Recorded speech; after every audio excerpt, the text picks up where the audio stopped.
University of Groningen. Also, I'd like to greet Dr. Perintis, the Executive Director of the Asian University, and also Mr. Kon Ratanagosom, the First Officer of the Chief Strategy Officer of the Asian University Network. And also all delegation from all participants from other participant countries and also at the national level in Indonesia. Of course, Hasanuddin University are so happy to host you at our Hasanuddin University Hotel, our newly established hotel.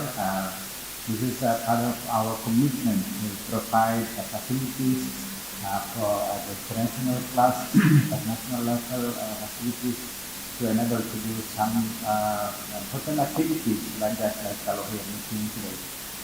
When I was told about this CALOHEA meeting or CALOHEA project, especially activity that measuring or comparing achievement of learning outcome in higher education in Asia, I think this is a very crucial project to listen to not only to share the activity to learn from each other. Hasanuddin University, as part of the national and global network, are really keen on contributing and participating in this CALOHEA project in order to improve our capacity and capabilities in improving, of course, the achievement of learning outcome at the university. At the national level, of course, we are one of the best university in Indonesia, and hopefully we can also play important role and become important university at the global level. We at the university, at the Hasanuddin University, really encourage our colleagues, our leaders, and our staff to be able to interact with many other international global part of the world, including university in Asia, of course, and also other part of the world. Therefore, we hope through this exchange on CALOHEA project, we can improve the international mobility with the members and also maybe also, of course, our network. Our government really encourage this kind of activity through Merdeka Belajar, Kampus Merdeka.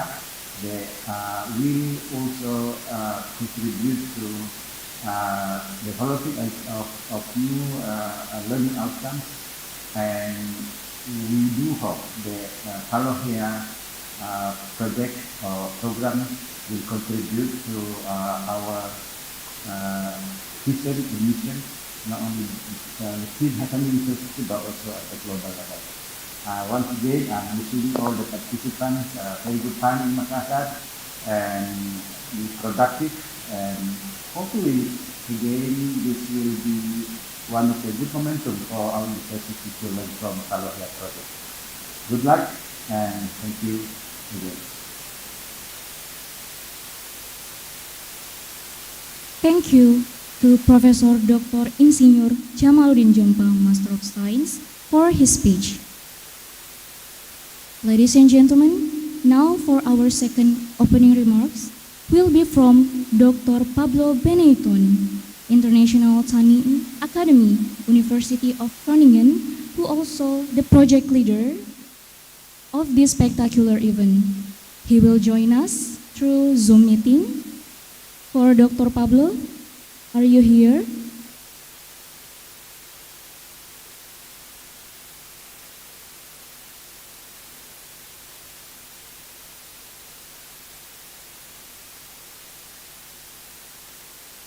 For Dr. Pablo?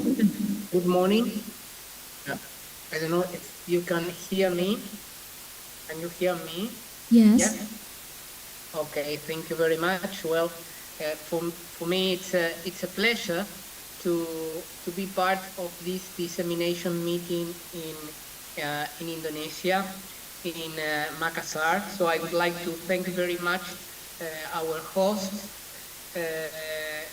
our Indonesian colleagues, and in particular my colleagues from AUN, who are in charge, and they are coordinating all the work in relation to this dissemination event in the different countries. So thank you very much, and I will really expect that you will have a grateful discussion during these 2 days. Okay, I prepared a presentation, a very brief presentation. The project for those who are completely new in terms of what CALOHEA means. So, and during the rest of the day, and in particular tomorrow, you will discuss all the lines that I will try to introduce in this short presentation. In terms of the general objective, this CALOHEA project, it's a capacity building initiative supported by the European Commission, coordinated by the University of Groningen, which I'm representing here, and co-coordinating by the Asian University Network, who are that we are very honored to share the coordination of this initiative for the Southeast Asia region. In terms of the objectives of this project, as you can see in the screen, there is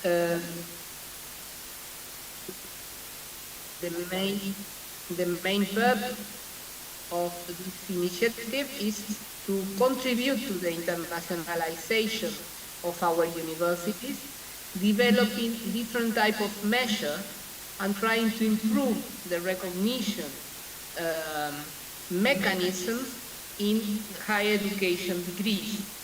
So in total, as you can see in this slide, we are working with 7 countries in Southeast Asia and 5 countries in Europe. In total, these 12 countries through 27 universities, we are trying to develop these recognition mechanisms in 3 subject areas: civil engineering, medicine, and teacher education. The countries which are represented here, of course, Indonesia as one of these 7 countries, but also Cambodia, Laos, Malaysia, Thailand, the Philippines, and Vietnam.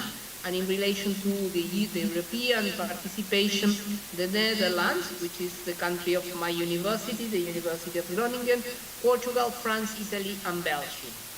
In terms of the participation of Indonesia, here are the different universities which are working in these 3 subject-specific areas: it's civil engineering, in medicine and teacher education.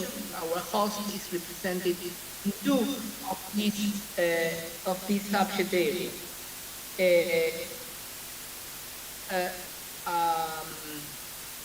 I don't know if I'm okay with this introduction.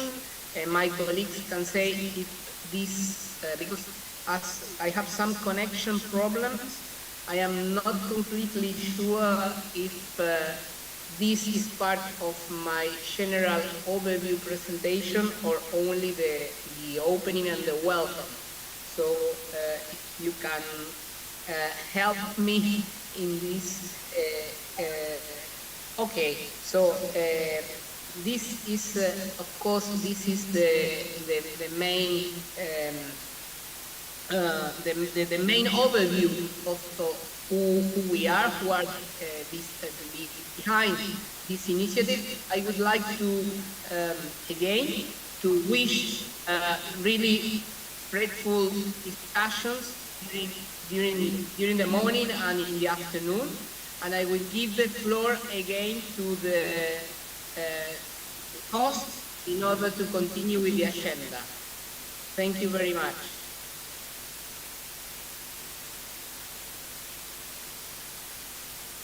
Well, thanks to Dr. Pablo for the speech. Now, we have our third opening remarks from Dr. Choltis Diratiti, Executive Director of the Asian University Network, to also welcome all the participants here. For Dr. Choltis, the stage is yours.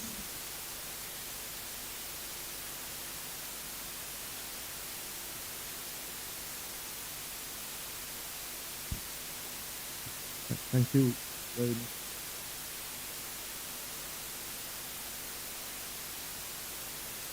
Professor Dr.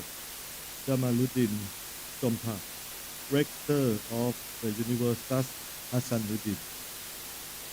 Dr. Pablo Benetton, International Tuning Academy, Universitas or University of Groningen.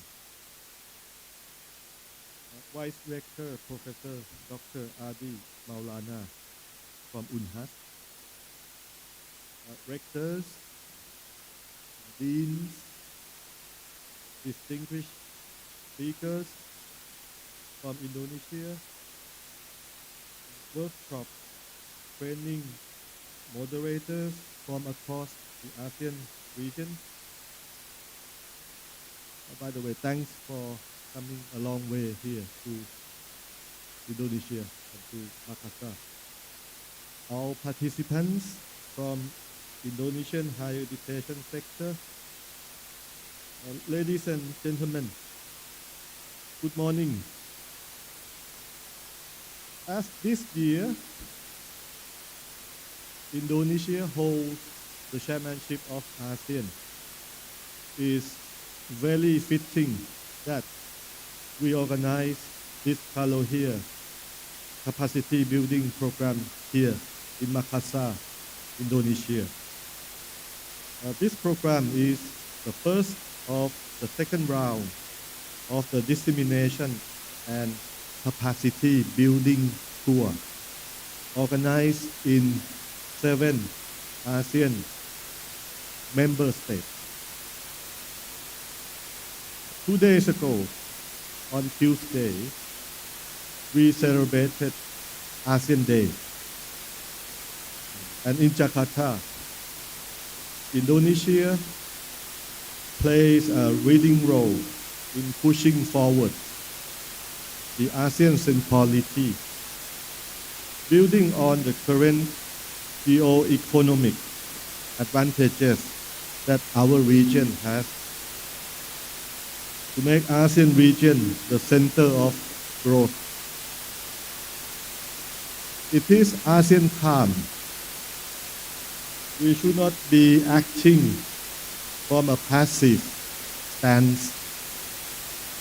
And I am very truly honored to witness in person today that Hasanuddin University or UNHAS has taken up the leading proactive stance in showing good practices and examples of good outcome-based qualifications system and practices.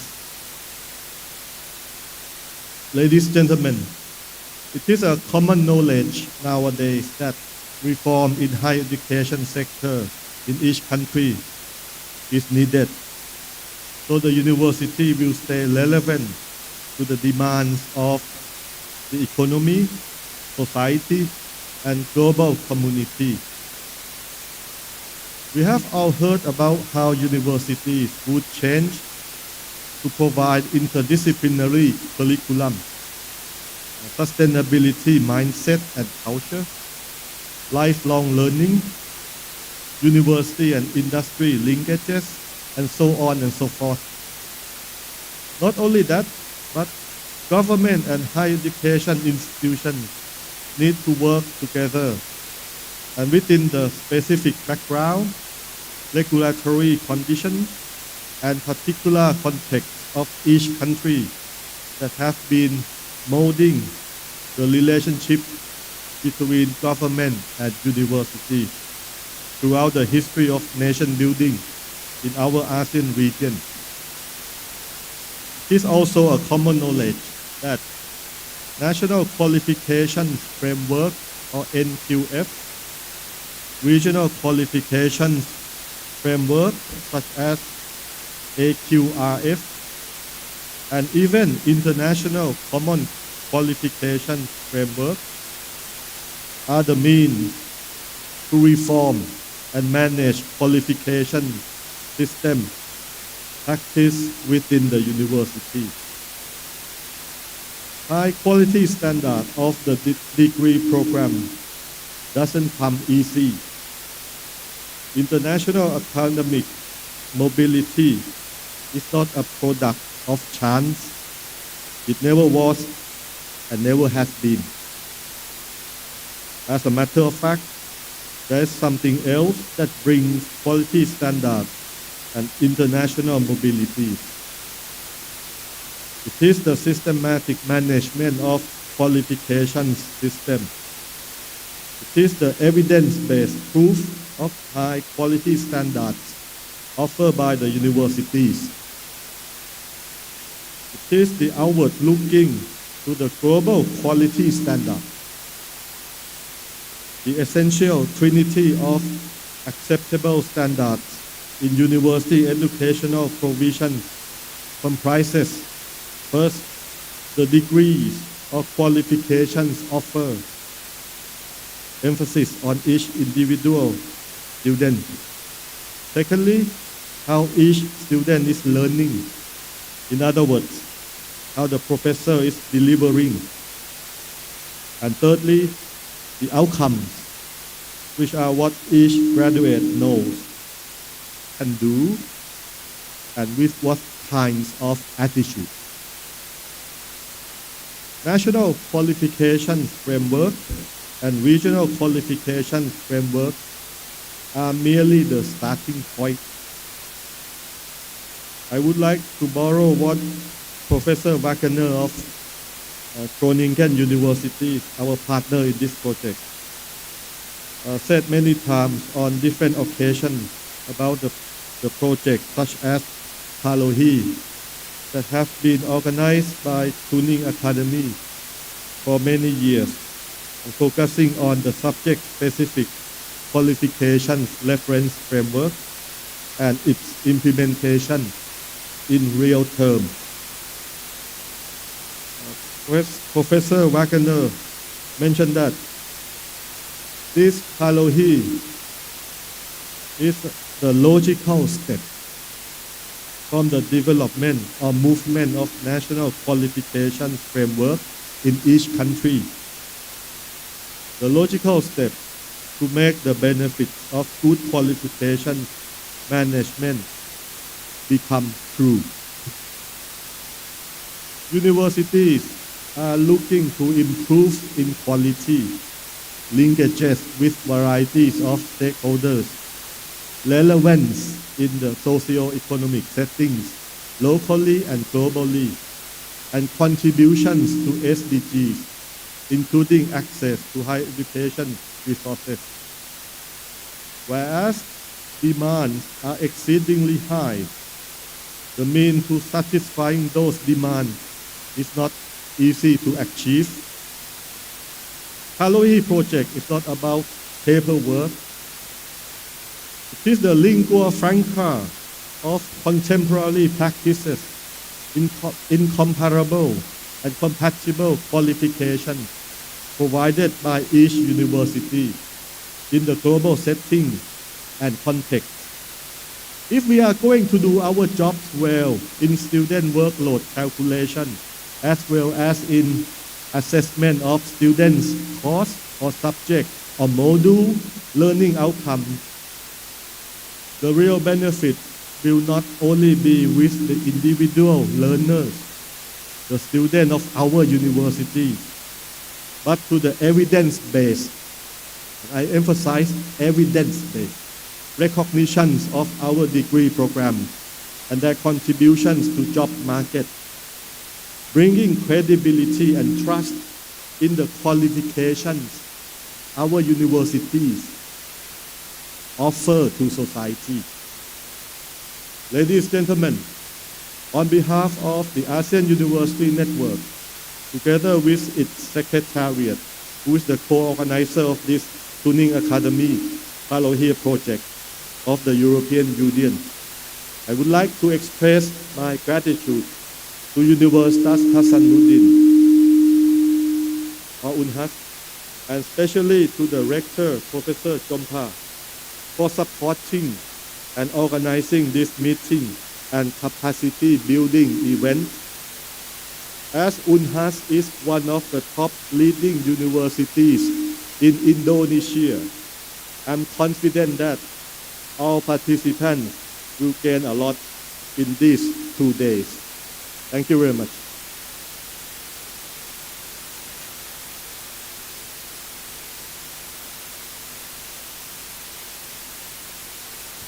Well, thank you very much for Dr. Choltis for the speech.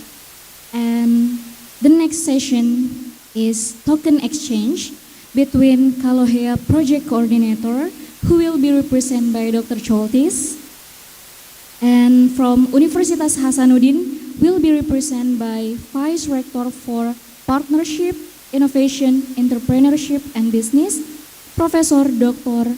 Adi Maulana, Bachelor of Engineering, Master of Philosophy. Please proceed to the stage.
Well, thank you very much for Professor Dr. Adi Maulana and also Dr. Choltis.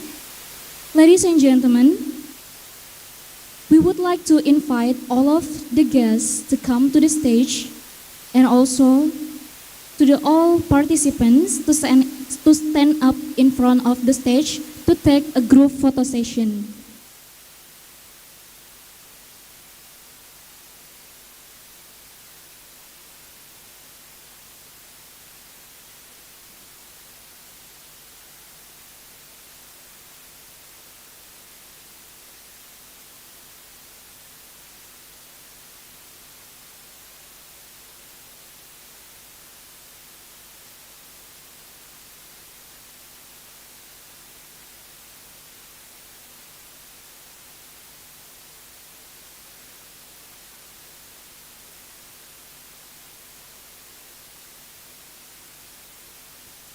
To the invited guests, please come up to the stage. And maybe for the participant, we'll take a line in front of the stage.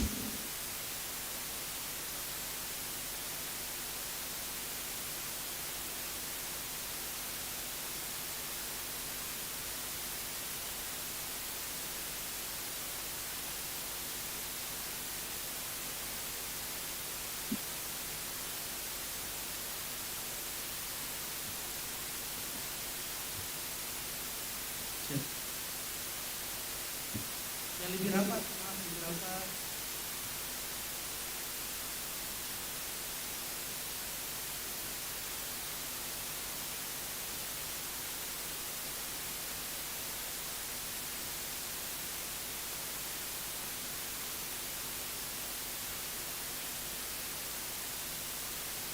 Countdown.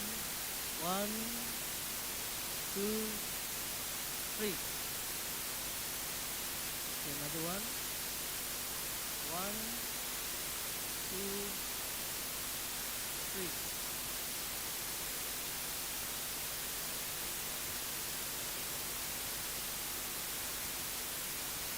C. Left hand side. 1, 2, 3. Thank you so much.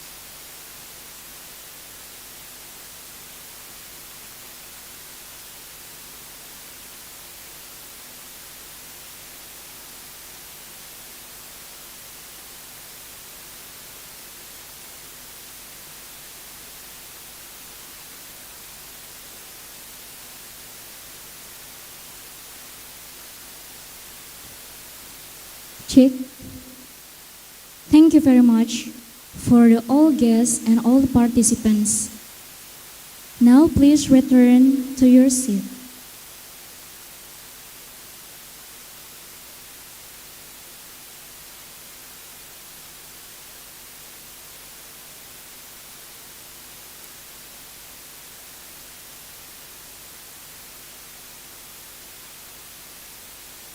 Well, the honorable distinguished guests, ladies and gentlemen, now we come into the main session of this event, that is knowledge sharing session, presenting CALOHEA project overview in Southeast Asia and the world. We have two speakers in this session. The first one will be Dr. Pablo Beneiton, and also the second speaker will be Mr. Kor Pratanakosom. And for our first speaker, Dr. Pablo Beneiton from International Tuning Academy, University of Groningen. Are you here? Well, Dr. Pablo, the stage is yours. Yes. Yes, I'm here. I must share the screen now. Yes. And I share my screen. Not yet. Oh, now we can see the slide. You can see the. Yes. Tell me when. Okay, tell me when I have. I must start. You can start now. Now? Yes. Okay. Okay. Well, thank you very much again. Sorry. I really would like to introduce during these 20 minutes. I will try to do it in 20 minutes, which are the main aspects of CALOHEA as a project, and the importance for the region, the importance for the development of these recognition mechanisms. In the project, in CALOHEA, we propose three key recognition mechanisms. The first one is the creation of regional subject specific qualification and assessment reference frameworks. And these recognition mechanisms will permit in the future a greater comparability of the different institutional program profiles in the region, within the region, and from Southeast Asia with other parts of the world. So this is one of the main outcomes and one of the three recognition mechanisms that at this stage of CALOHEA is almost achieved. We have a second recognition mechanism that is the core of this event, that is related to the installment of the culture of student workload measurement as an integral part of the curriculum design. And as far as I know, this will be part of the main discussions in this session. And the third recognition mechanisms that we promote and we develop in the framework of CALOHEA is the implementation of authentic assessment of internationally comparable learning outcomes in the different degree programs. All this discussion, as I mentioned in the opening, happen and land in three subject areas: in civil engineering, medicine, and teacher education. So we are trying to develop these three key elements, three mechanisms, from the perspective of these three subject areas. At the end, and as another result of the development of CALOHEA in the region, we expect to train and to have a network of champions of internationalization. And these champions of internationalization are those experts, those academics who participate actively in the development of these three recognition mechanisms during the 3 years of CALOHEA project. We have different pillars in the project and for the development of these mechanisms. One is transparency. So what is behind our expectations, trying to put on in the agenda the importance of these key elements. The first one is to be more transparent, and the second one is to try to develop a common language. And this language is the language of the learning outcomes, is the language of the student workload, is the language of try to define and to achieve and to put in the middle and in the core of our discussion the authentic assessment.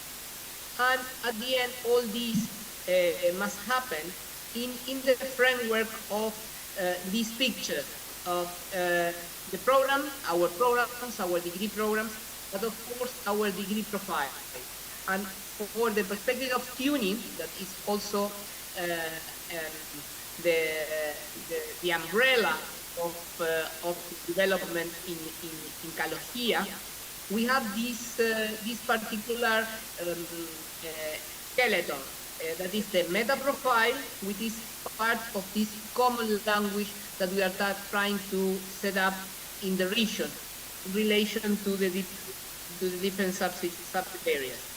So, in terms of these key recognition mechanisms, there are some key questions behind the development of the framework, for instance. That is, where do we want our student to get? So it's a roadmap. It's something that will help our institution to know what we expect in terms of these subject areas and how these different stages will be achieved in the process from one institution to another, from one country to another in the framework of this subject-specific area. So the question behind and our aim is, where do we want our students to get? The second recognition mechanisms in terms of the installment of this culture of the student workload, of course the time, it's the center of the discussions, and here the idea is how do we organize student learning in the process, how we plan the student learning in a program. And the third recognition mechanism, which is related to the authentic assessment,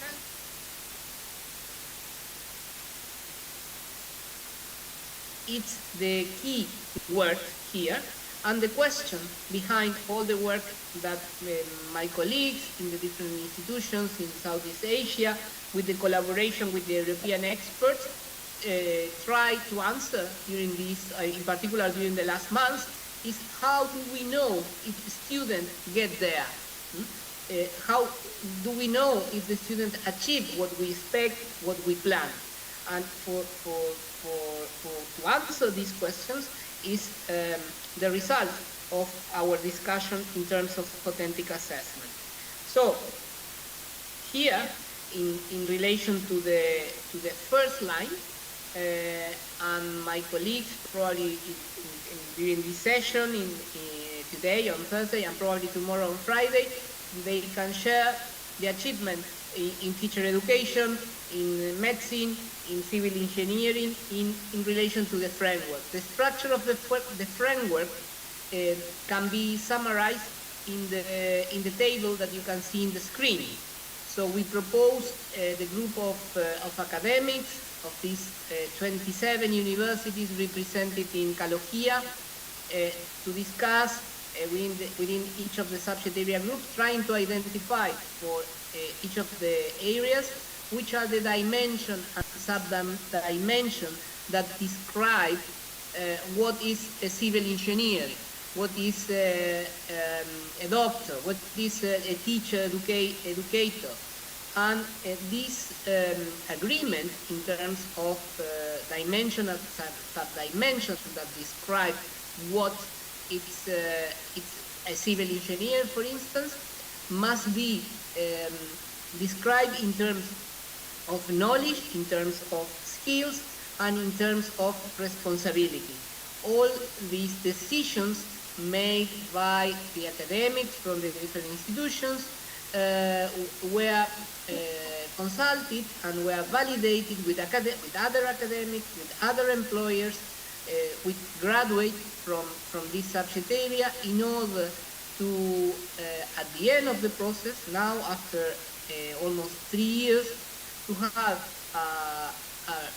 a real regional subject-specific qualification reference framework ready to be shared in our countries, and to try to make our degree programs more comparable, and we can see more clear what a particular program means in terms of the different knowledge, skills, and responsibilities which are behind these programs. The explanation, and probably my colleague, then I was not able to participate physically in the meeting, and we have some problems with from my side with the audio. I will ask one of my colleagues, the coordinator of medicine, Dr. Saiful, to participate directly at the stage with my colleague Korn from AUN, in order to clarify after the presentation if there are some questions, doubts, or requirements for further explanation in relation to this presentation. But these first key recognition mechanisms can be described again in this key dimension in terms of this sub-dimension, which express specialization of one particular program in terms of this sub-dimension address. In terms of the achievement, so the idea is that this framework can be used to facilitate the recognition of the different degree program within the region and from the region to other parts of the world. So this idea of comparison, it's part of the spirit of this concrete process. In terms of the second recognition mechanism, and as we know, the core of this dissemination meeting The student workload measurement as an integral part of the curricula is also part of the transparent, comparable internationalization process.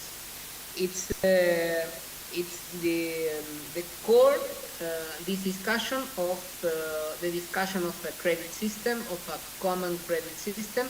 What is behind the definition of a credit is, for international purpose, the student workload.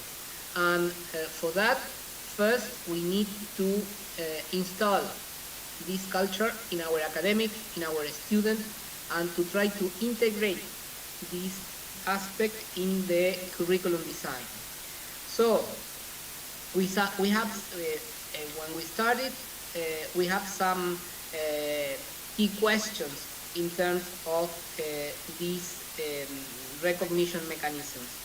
So why do recognition and internationalization require us to make the full student workload explicit? What tools can be used to make the full student workload explicit?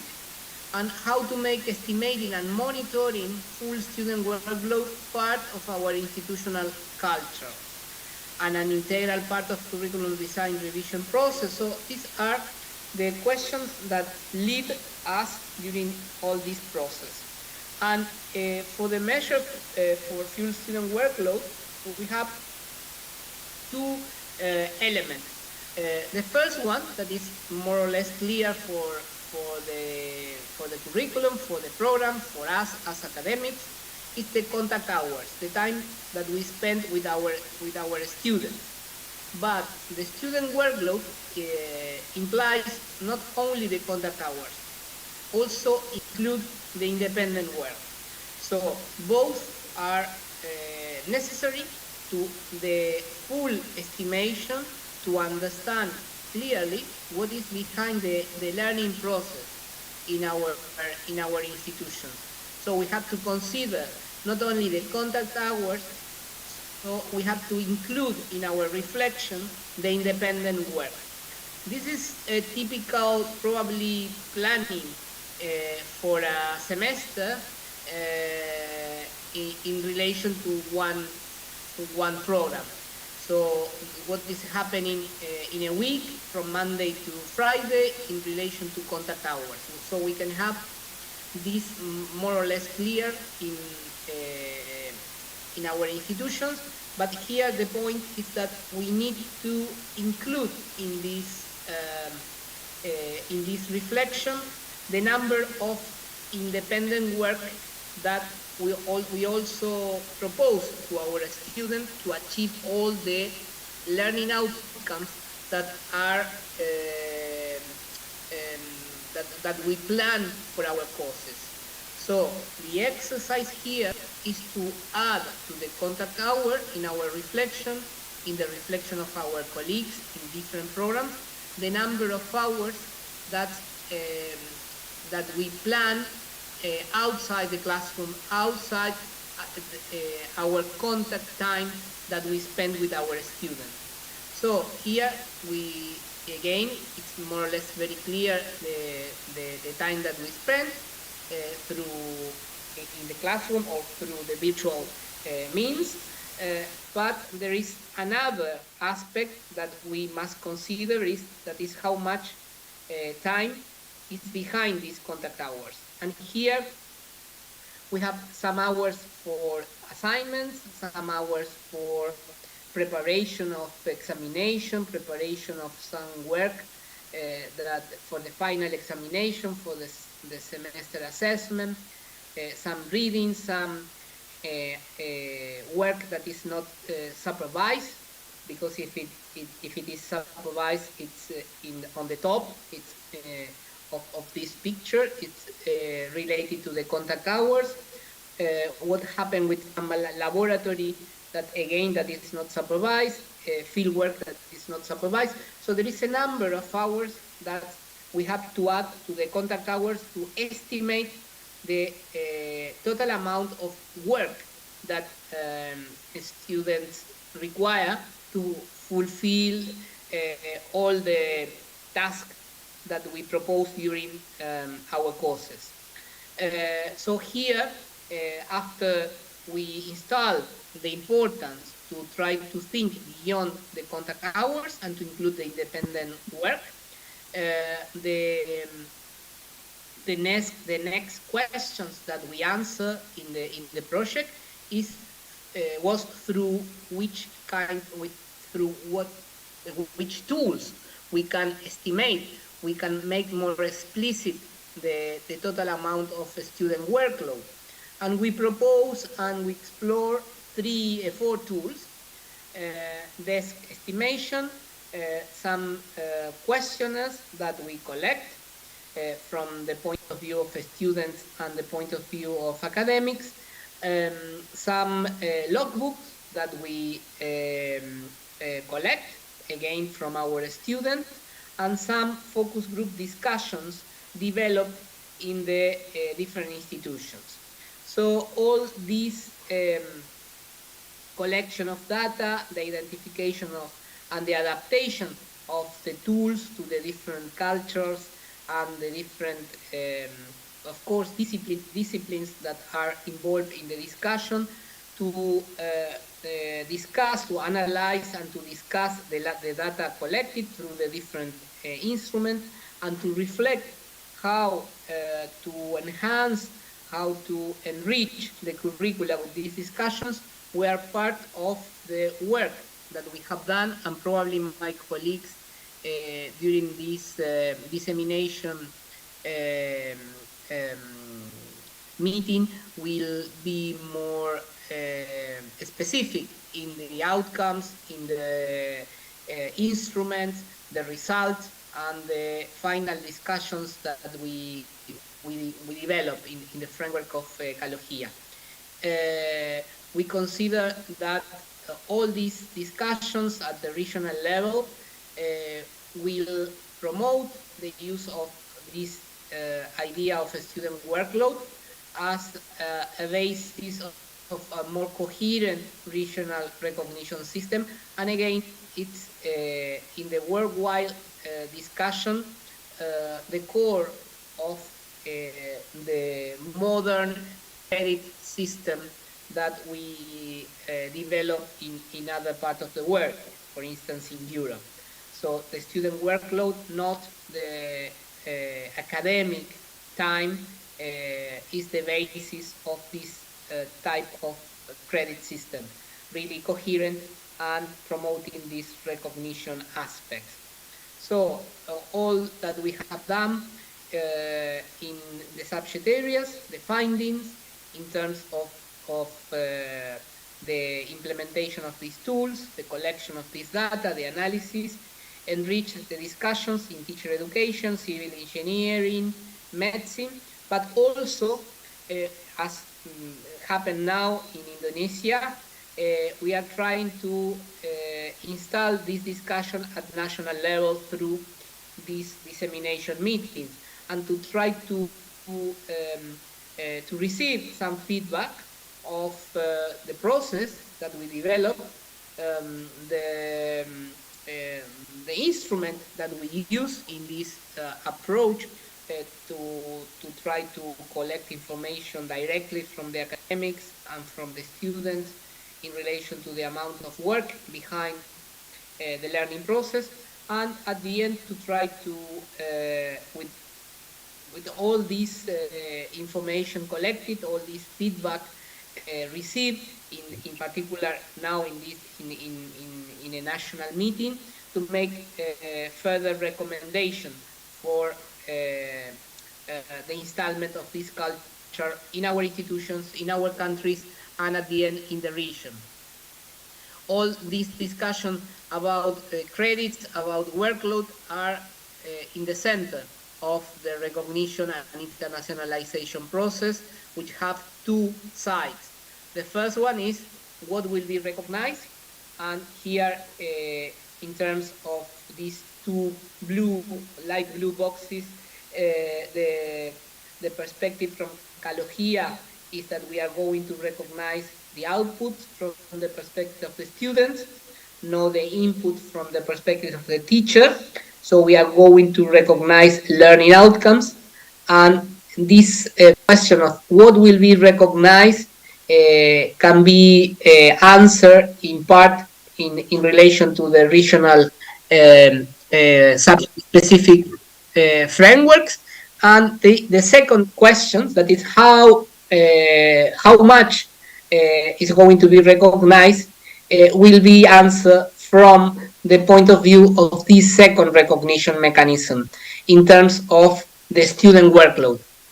For that, we need to estimate, we need to check, we need to revise what we plan as academics, and we have to ask our student in order to know if our plan hours for the different tasks that we propose are realistic, and all the activities can be achieved in the time approximately that we propose.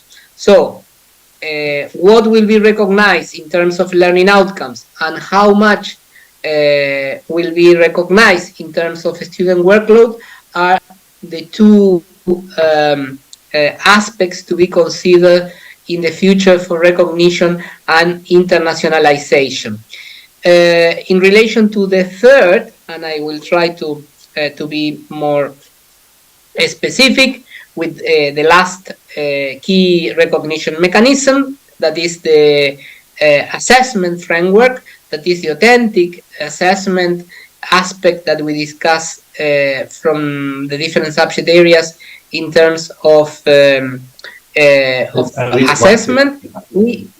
We started the process with this third recognition mechanism, trying to identify the key element of what make assessment really authentic. And for this, we agreed on in the group, in CALOHEA group, that our assessment proposals in the different subject areas must be based on performance standards, must be related to real life context, must be real work task and activities, realistic simulated situation must be included. So all these aspects were included in the subject area group discussion and are the basis of how we understood authentic assessment that contribute to these international comparable learning outcomes in the degree programs to be transparent, to be clear, to be shared with other contexts. So now we are in this process. This is the last recognition mechanism in the order that we developed during these 3 years. We started with the regional qualification frameworks. We continue with the installment of the culture of student workload, and during the last year we launched this third recognition mechanism in terms of authentic assessment, trying to make a diagnostic of what is happening in our institution in terms of assessment practice of learning outcomes. We develop action plans from the different universities to move forward for a full implementation of this type of authentic assessment in our programs. And now, and this is happening right now, we are sharing in the different areas some inspirational examples of authentic assessment of learning outcomes in the different programs. So this is in progress key recognition mechanisms, but again the different colleagues that are participating from CALOHEA physically, and some of them through the online means, will be able to explain with further details what is happening right now with this particular key recognition mechanism. As I mentioned, and we are now in the last month of CALOHEA, we are planning to finalize next June 2024. So we expect to have all these discussions finalized in terms of three regional frameworks, one framework for teacher education, with all these indicators, dimension, sub-dimension, one regional framework for civil engineer, and one regional framework for medicine, completely validated and ready to be shared. We have some guidelines for the institutions how to develop this strategy of measurement of student workload, and as a basis of other discussions related to credit systems, and the idea to have inspirational examples for authentic assessment that can be used in different contexts, but also these action plans that the institutions plan and they are now running for full implementation of authentic assessment for learning outcomes at program level. So with these three key elements finalized, and after 3.5 years of experts and academics involved in the creation and the development of these recognition mechanisms, we can also have this fourth result, that is a network of champions of internationalization who can also expand and reproduce and replicate these discussions in their institutions, in other subject areas not directly involved in CALOHEA, but also in other institutions which not participate directly in CALOHEA, but they are willing to include and to start this type of discussion. So from my side, this is what I would like to share. Again, I am really very sorry not to be physically in Indonesia, and to try to have a more lively discussion and interaction with the audience. So I will ask my colleague from AUN, Korn, and my colleague from Malaysia, the coordinator of the medicine group, Dr. Saiful, if you can also be ready if there are some questions, because I am not able to hear from here. Thank you very much again for your time. I will leave the presentation for those who are interested to go back and to be more in detail some of the aspects. But again, all this is only the overview. The most important part will be explained in detail during the coming sessions. So thank you very much, and I will wish you again a very fruitful discussion in the coming sessions. Well, thank you very much for Dr. Pablo for the presentation. Now, before we move to the next speaker, we would like to greet the participants from the webinar. Now we have approximately 70 participants join online. Well, thank you. Well, ladies and gentlemen, now we're presenting Mr. Korn Pratanakosom, First Officer and Chief Strategy Officer of the Asian University Network. Mr. Korn, you have 20 minutes to deliver your presentation, and the time is yours.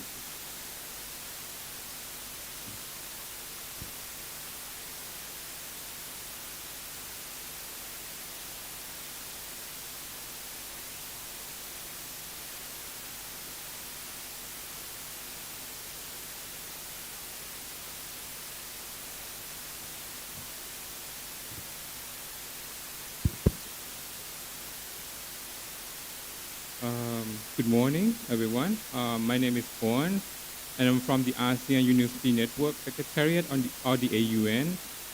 Our secretariat is the sectoral body of the ASEAN Secretariat, and as the AUN is the coordinator of this project and chair the dissemination activities, I would like to introduce the project and to the stakeholders of higher education institutions in Indonesia. So as you might have already learned from Dr. Pablo's presentation, please allow me to provide you with a short recap that there are three main objectives of CALOHEA project, which are the creation of the region-wide subject-specific qualifications and assessment reference framework compatible with the European frameworks, installing the culture of verifying and tracking, taking into account the full volume of student workload, and lastly, the promoting of the assessment of learning outcomes. As the ultimate aim of this project is to create mobility among the higher education institutions within the region, and also the interregional mobility between ASEAN and Europe, it is important that the objective of this project are applied region-wide at the institutional, national, and regional level. Adoption of the three recognition mechanisms in the three subject areas by the programs, faculties, and universities who are not in the project would be the way forward for the mobility to happen. In order to bring the objective of this project into fruition, it is important that all stakeholders, including the students, the academic staff, the university executives, the alumni, the employers, the QA agencies, and the government agencies to involve and engage in the project in order to achieve and bring about the mobilities at the institutional, national, regional, and interregional level. So you may already have a question. Why do we need to focus on the mobility? What is the importance that this would have towards our graduates?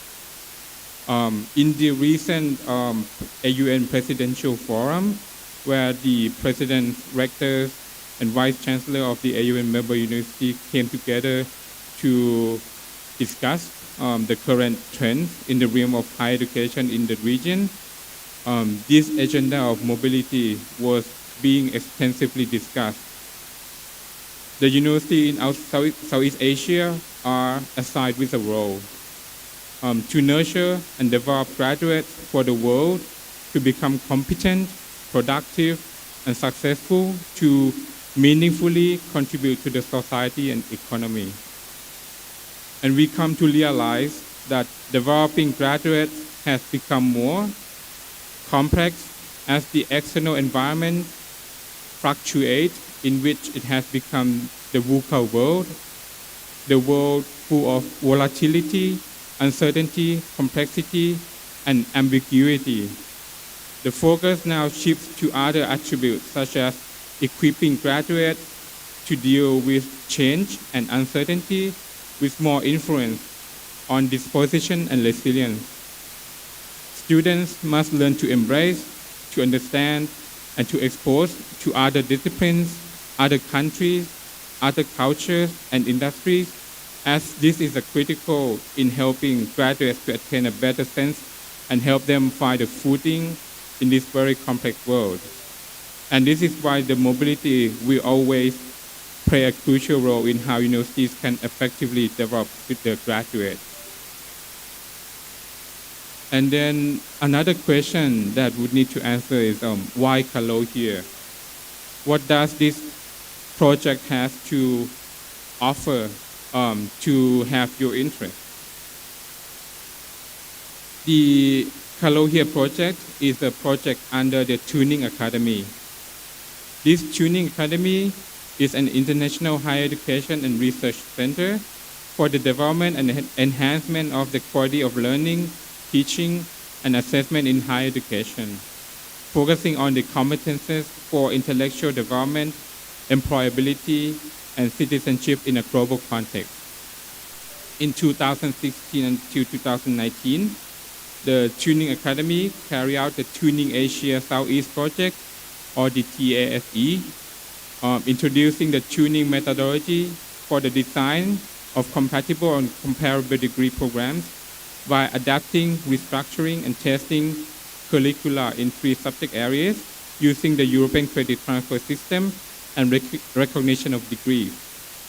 The world map, where it is highlighted in blue color, is covered are where the national and regional projects utilizing tuning methodology for compatible and comparable degree programs have been carried out. The tuning methodology has been gaining its footing and is laying out the foundation for the mobility to happen in a global scale. At this moment, the project under the Tuning Academy International, under the University of Groningen, that implement the 3 recognition mechanisms are in South America, the ACE project, in Europe, in the CALOHEA, CALOHEA 2, CALOHEA X, all of which aiming at building the foundation of student mobility through the utilization of recognition mechanisms. And with the aim to promote regional mobility, under the CALOHEA project, there are a total of 14 national meetings to be held throughout the project. There will be 2 national meetings per country in 7 ASEAN countries, namely Cambodia, Indonesia, Laos PDR, Malaysia, the Philippines, Thailand, and Vietnam. At the moment, we are already on the 2nd round of the national meeting, and Universitas Hasanuddin is kindly contributing to the hosting of this national meeting. Like to also highlight the benefit of the CALOHEA to the universities, the study programs, and I think to everyone under the stakeholders of higher education. Even though the ultimate objective of this project is to drive intra and inter-regional mobility, what this project has built along the way of its development are to create a platform. It is a platform for practitioners from both ASEAN and European partners to exchange knowledge and experiences on the principle of mobility and the 3 recognition mechanisms, and enabling the collaboration and mutually recognized academic degree programs and competencies of each other. This platform also fosters the academic staff in the ASEAN region joining force to help each other towards common degree recognition mechanisms. It is a platform where ideas and different country contexts are shared, exchanged, and discussed in order to arrive at what would be the best way forward to drive mobility and internationalization in each country. And the 3 recognition mechanisms introduced in the CALOHEA project on the development of a regional framework, the installment of student workload, and the identification of authentic assessment of learning outcomes. It provides the effective learning experience for students and for the individual academic instructors as well. And with the outcomes mutually recognized by ASEAN and global stakeholders, it will allow a clearer, better, and more efficient establishment of degree mobility, equivalency, and portability among countries in the ASEAN region, as well as that with the ASEAN and the rest of the world. And most importantly, the applicability. The process and tools of CALOHEA may also be contextualized and replicated for any other discipline. CALOHEA project is driving a change and its impact toward the widening possibility of intra and interregional mobility, connecting people together, and in the end, enhance the internationalization of the universities within the Indonesia and in the ASEAN region as well. Thank you.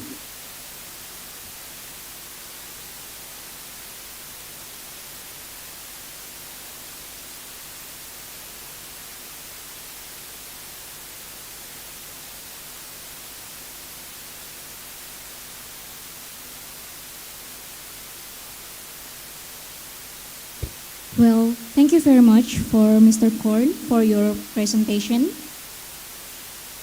Now, ladies and gentlemen,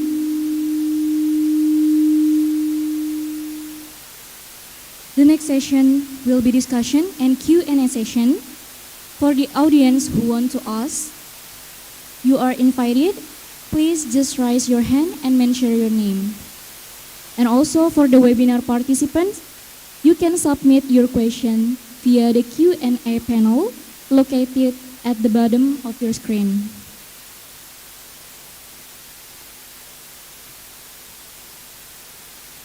Also for this session, we would like to invite Dr. Saiful Bahri Yusuf. He is the subject coordinator of medicine from University Science, Malaysia.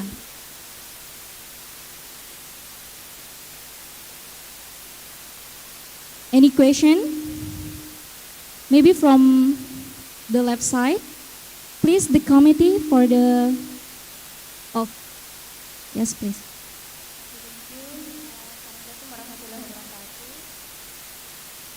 My name is Nurwati. I'm from Universitas Negeri Makassar, Faculty of Mathematics and Natural Sciences.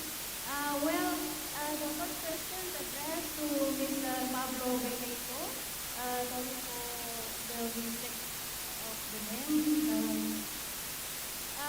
In one semester, the study load of students ranges from 80 to 24 credit units. And I only start 3 times, say 50 minutes in face-to-face, 60 minutes in structural activity, and then 60 minutes in independent work. And on slide 15 of Mr. Pablo, there is like 3 plus 4, 5 plus 2, 2 plus 8 for the workload, for some courses. As I'm from mathematics, so a little bit sensitive with the number. So could you please give us an example in what courses it can be like 2 plus 8, 2 in say in face-to-face and 8 in independent work, and also for others. And for the session presenter, in which way the CALOHEA benefits to innovative teaching methodology? Thank you. Well, thank you very much for Nurwati from Faculty of Mathematics. And the answer will be from Dr. Saiful.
simulation based, we have experiential based participation. So many ways. So the definition of career work can be defined by the faculty according to the nature of the students dealing with the learning activities that we design for them. So there is another example. And the third one, authentic assessment. When we talk about authentic assessment, there are a lot of, I would say, the applications that we can do together, especially when we talk about how can we assess the students in the real world setting.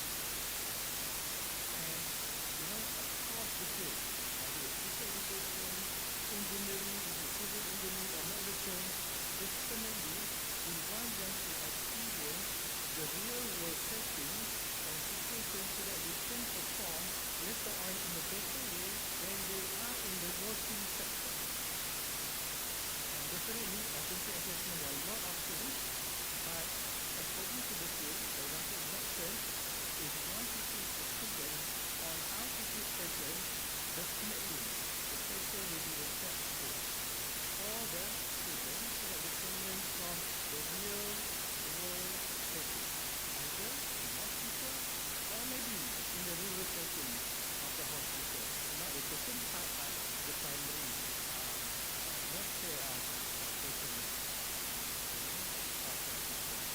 I think this is an example that I can elaborate in terms of the second question, the critical knowledge treatment. I think I make it clear on how the RM1, RM2, RM3 can also provide a lot of opportunity for everyone to be creative and innovative. Is that? So any comment from Mr. Korn? No? Okay. Thank you very much for Dr. Saiful for the answer. And here we have a question from online. So I will just read from anonymous attendee. Sorry. Are there any requirement to join CALOHEA? Maybe Mr. Korn will answer. For the CALOHEA project, right now it's being implemented and ongoing project at the moment. And at the moment, we also have this national meeting to introduce the project to the other universities and other stakeholders outside the project as well, in order to learn more about its CALOHEA. And I think one of the interesting things about the CALOHEA is that it is applicable and can be replicated in other subject areas as well. So if you would be interested to utilize these recognition mechanisms, I think it can be starting by reaching out to the participating universities within the project, and we can do some sort of like a cascade training of or the training workshop to share these implementation and how to do it with other universities.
Well, thank you very much, Dr. Saiful and Mr. Korn, for the answer.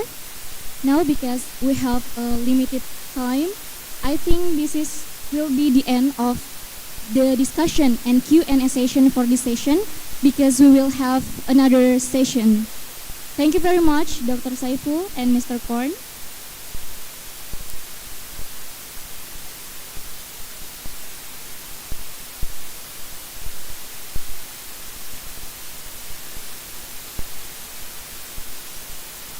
Well, the honorable distinguished guests, ladies and gentlemen, now we will move to the next session, that is policy dialogue. The topic will be challenges of student workload to promote student mobility, degree recognition, internationalization, prospect and challenges under national and Indonesia's highest education communities. We invite to stage our chair, Dr. Hasanuddin,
Thank you very much,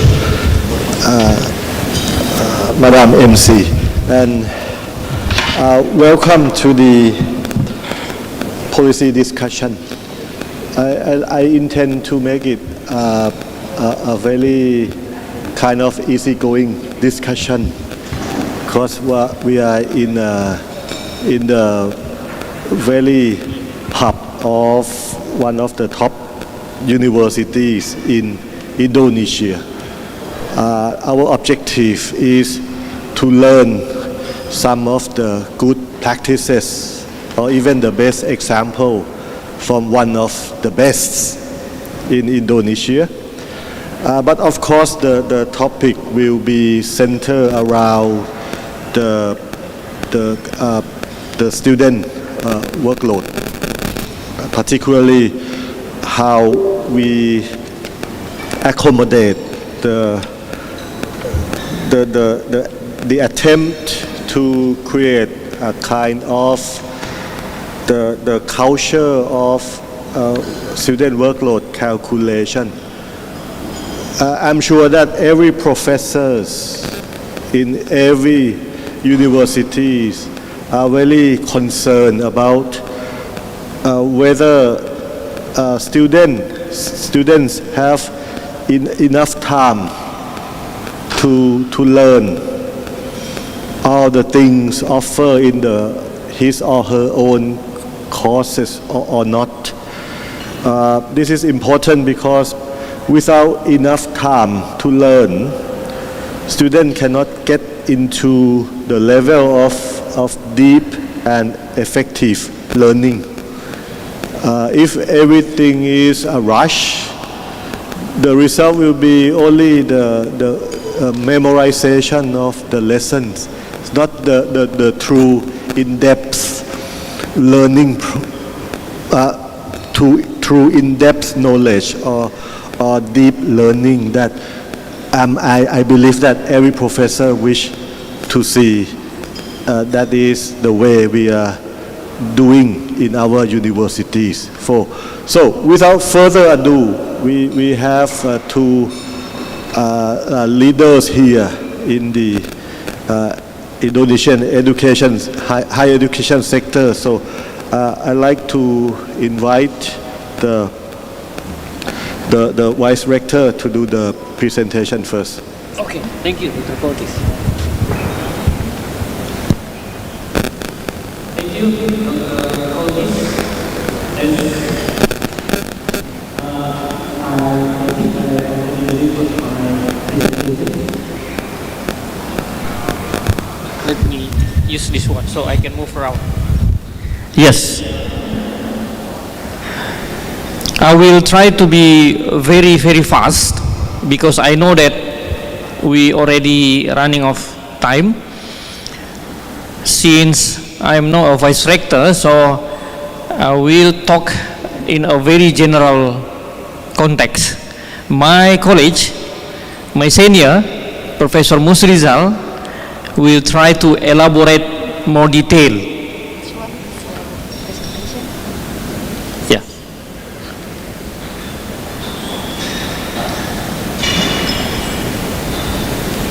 Okay.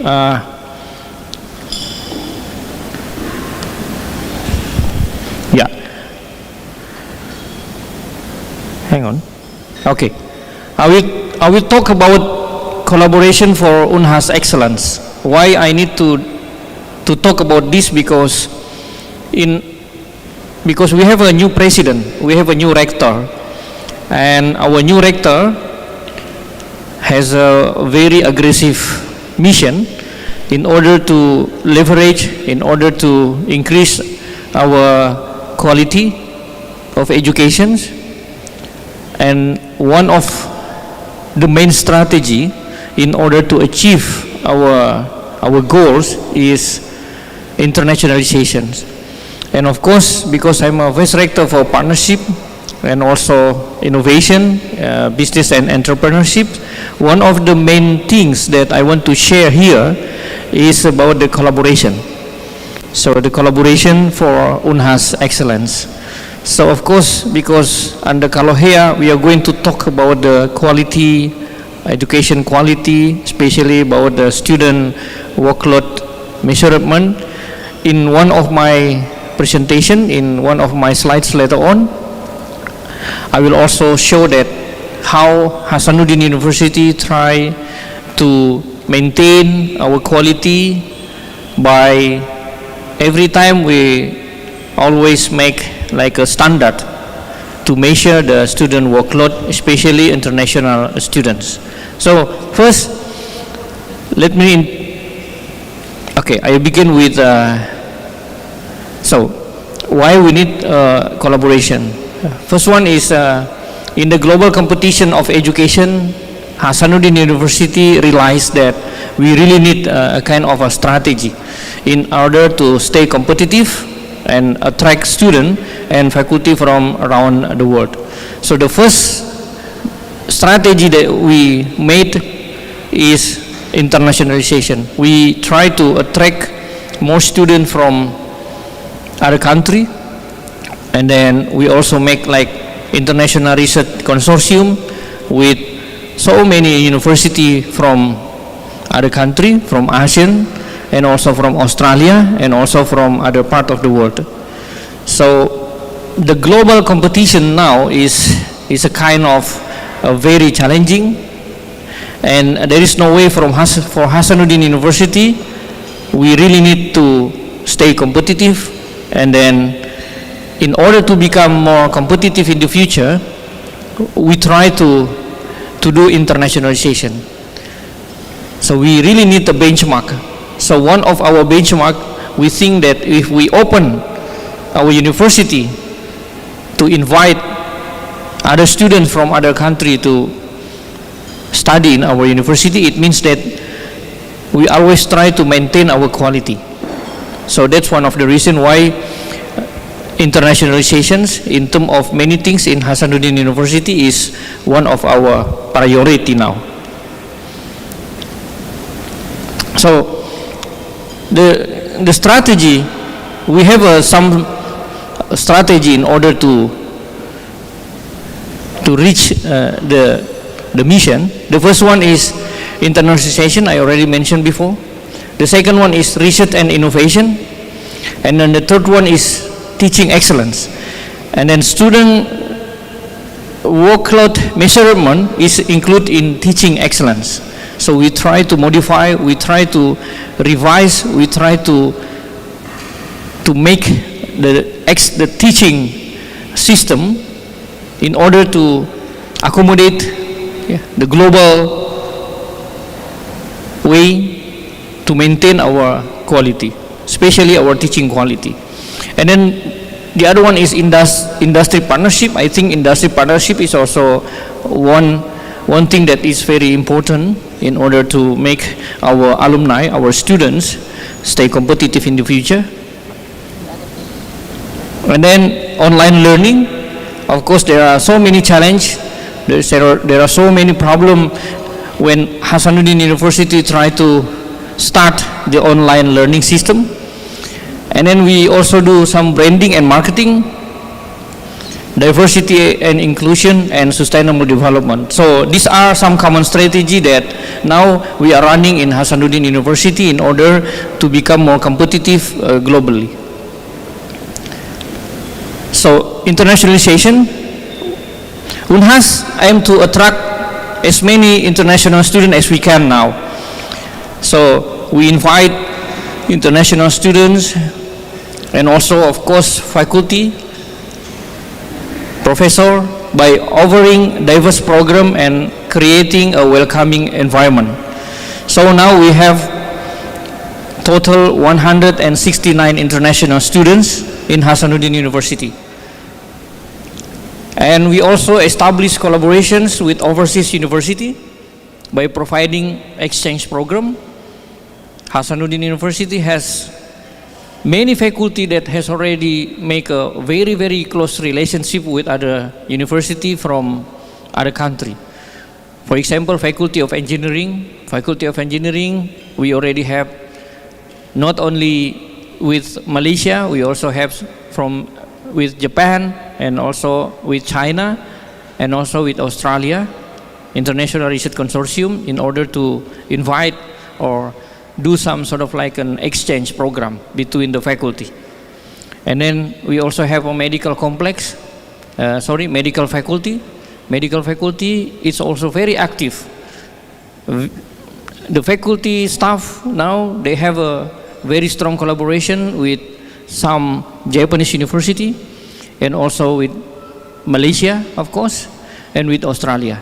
So these are a kind of our strategy in order to maintain that we are still in the internationalization, and then in order to more global competition. As I mentioned before, that we already have 199 students, which covers about 23 countries. And then of course, it still make us very, very challenging, but we are still struggling to invite more students from other countries to Indonesia. So student background, the majority of students are from Middle East, such as Jordan, Palestine, Yemen, and Iraq.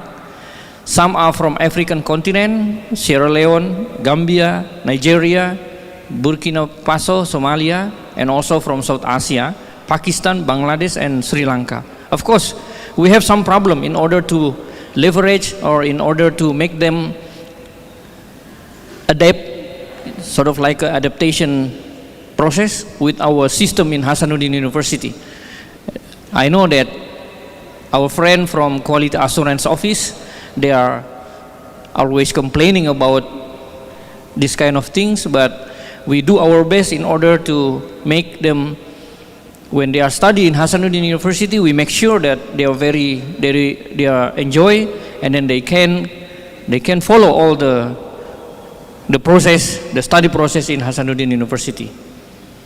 So the student activity for international students, in order to make them more convenient to study in Hasanuddin University, we do some activities such as international students orientation, international students gathering, extra class for Bahasa Indonesia. We try to teach them how to speak in Bahasa. In order, it's very important for them because They come here not only for study, they also try to mingle with our local community. That's why they really need to, at least they know how to speak in Indonesia, in Bahasa Indonesia for their daily life. And then we have the International Cultural Program, so the ICP. The ICP, we invite some international students to come to Hasanuddin University, and then we provide them with accommodation. During their stay in Indonesia, we have a meeting, we have a camp in some local tourist destination in South Sulawesi, sometimes in Bulukumba, sometimes in Toraja, or sometimes we try to find other places to stay 3 or 4 days over there. It all covered by Hasanuddin University. So this is to invite students to come to Hasanuddin University, and then we try to mingle each other in order to increase or in order to expand the relationship between the students. And then geographic series, International Student Association. So we ask the international students also to make sort of like a International Student Association. This is a kind of association for them, so they can meet each other, they can collaborate each other, and they can share their problem when they are studying in Hasanuddin University. And then we also have new collaborations. In 2023, we have new international memorandum of understanding with 20 institutions. For new domestic MOU, we have 37 institutions. So in total, we have 77 new collaboration in 2023. Our target within 1 year, we have 100 MOU. Our target is 40 or 50 international MOU with other university, and also 50 with domestic university, and also with industry. So this is all our effort in order to stay competitive in a very high level. This is the one that I want to share. What so-called new research consortium we called Sulawesi Initiative. So this is a research consortium which is led by Hasanuddin University. It's sort of like a matching fund. It is funded by LPDP for Indonesian side, and then we collaborate with Australia. And then from Australian side, we got funding as well from DVET, so from Australian government. So it's sort of like a matching fund research grant. We got 60 billion rupiah from our government, and then from Australian side, they also got 60 billion from Australian government. From Indonesian side, there are 7 universities, and then from Australian side, there are 4 universities. So the grant will be combined, and then we will call for the proposal. Of course, there are some universities that's not included in our consortium, but we kindly invite them in order to join with our consortium. So the Sulawesi Initiative will be conducted 4 years, beginning from this year, 2023, until 2027. So this is one of our new research consortium which is led by Hasanuddin University. We have a target that within this year, at least, we will have 4 new research consortium which be led by Hasanuddin University. And also we have a RISE. This is also a kind of like a continued research consortium. So we do hope that next year we will also have a RISE consortium as well. And we already submit the proposal 2024 until 2029. So Hasanuddin University will be the lead again. So we cooperate with Stanford University and Emory University from USA. And then from Australia, we will collaborate with University of Technology Sydney. And then we also involve United Nations organization, Habitat, And then from Thailand, Asian Institute of Technology. So this is also a kind of like a matching fund. And then we do hope that we collaborate with Monash University, with Fiji National University, and Welcome Trust. We try our best to get the funding again for 5 years. And then which University of Technology Malaysia, the president of the University of Technology Malaysia visited us in the beginning of this year. We also have some commitment in order to do like a collaboration matching fund. 150 million is not a very big money, but we try to start our collaboration in food security and then battery technology. Sulawesi Island is the nickel producer, the biggest nickel producer in Indonesia. And then Hasanuddin University, we have a battery center, study center. And then health, and then artificial intelligence. We did the target joint publication in key 1 or key 2. So this kind of things, it's sort of like a way or a strategy for us in order to globally compete in a global level. So this year we also start academic partnership. We attend NAFSA, one of the biggest academic exhibition in the world. We invite 40 partner university to attend Hasanuddin University showcase in NAFSA in Washington DC in Marriott Hotel. So we make a presentation in front of 40 university from all around the world.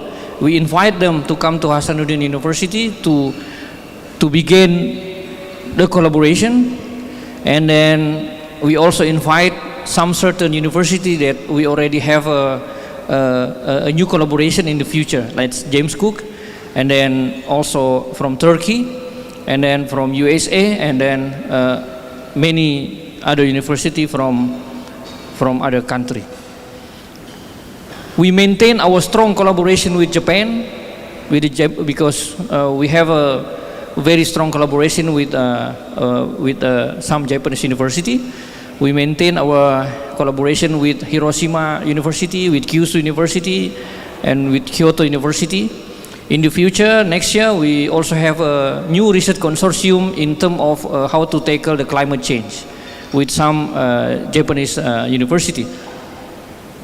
And then with some industrial partnership, yeah, of course, as one of the biggest university in Indonesia, especially in the eastern part of Indonesia, there are some industry that really have a strong collaboration with our university, and then we try to maintain the collaboration.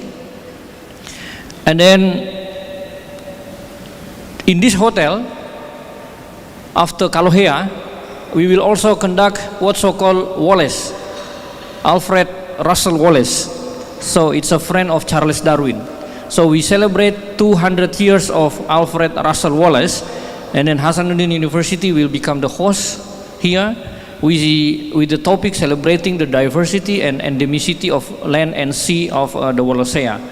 Because during his journey, when Alfred Russel Wallacea visited Southeast Asia, he decided to stay in South Sulawesi, and then he stayed in one of the regency very near to Makassar city, which is called Maros, only 30 minutes from here.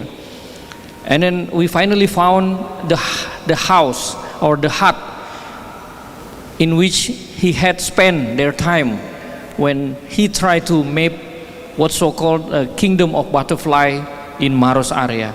So we try to invite 20 scientists from all over the world, mainly from Europe, to come to here, and then we try to celebrate the diversity and endemicity of land and sea of the Wallacea, because Sulawesi Island is the center of biodiversity in the world. And then that's one of the reasons why Alfred Russel Wallace come to Hasanuddin University. And then by collaborating with other stakeholders, we try to, the reason why we celebrate the Wallacea, 200 Wallacea, is because we want to use his legacy in order to face the future challenge, sustainable development goals, climate change, global warming, food security, things like that. So by using Wallace spirit, we want to give an alarm to all the stakeholders that we really need to work together in order to tackle the global challenge that we face in the future. And then the second one, research and innovation. I will be very fast because I know that we are running out of time. Actually, this is my presentation when somebody asked me to make a presentation, the strategy of Hasanuddin University in order to reach the global position. Research and innovation, we also focus on research and innovation to enhance the reputation. We invest the state-of-the-art facilities. Dr. Koltis, I think last time you come here, you visited our Faculty of Engineering. So that's one of the best faculty of engineering in Indonesia now. So we also try to attract renewed researcher by inviting a world-class researcher from other university. We invite Bruce, Albert Bruce. In next month, we invite one of the Nobel laureate from University of Western Australia to come to Hasanuddin University in order to give a speech in our anniversary. And then we also encourage collaboration between our lecture with industry and with other university. So this help UNHAS to produce groundbreaking research and attract research grants and partnership, hopefully. So this is our effort, newly established Faculty of Engineering in Goa campus, and then our teaching hospital as well, with some modern facility funded by some international grant. And then teaching excellence. Now I think this is closely related with CALOHEA. So UNHAS strives to provide high quality education by adopting innovative teaching method. Professor Musrizal, with his team, I know they are working very hard in order to maintain our teaching quality is in a very high level. Integrating technology in classroom, I think almost 60% of the classroom in Hasanuddin University already equipped by some technology. I know that in Goa campus, all classroom we can find a LCD and then a computer program, things like that. And then providing practical learning experiences. We try to hire experienced faculty. And then remuneration, professional development. I know that this is still struggling, but our president of the university tried to increase the remuneration by what? By try to make money from our asset, from our company, in order to increase the remuneration. And then incorporating feedback from students to continuously improve teaching practice. I think Professor Musrizar later on will explain how we try to measure our student workload measurement system. And then the other thing is industry partnership. This is very important for us because we are now autonomous university. There is no money again from the government. We have to survive. We have to make our money in order to support our lab facility, in order to support our researcher to do state-of-the-art of the research. And then that's why UNHAS, we try to increase our collaboration with industry to provide internship, research and opportunities. We send our students to go to the industry. We have a very, very strong collaboration with PT Vale Sorowako, the biggest nickel mining company in Indonesia because it is located in South Sulawesi. So we have a program which is called internship program. So every year we send our students to go to the industry and then spend their time from 2 weeks until 6 months. Not only that, we also send our lecture. We send our professor to there in order to solve the problem that faced by the industry. And then these collaborations help university align the curriculum with the industry needs. And then we also ensure that our graduates are equipped with relevant skill that is needed by the industry.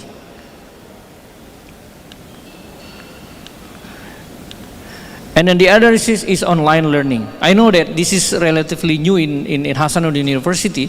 I think we only started this kind of things only 10 years ago. And that's why we try our best to give the service as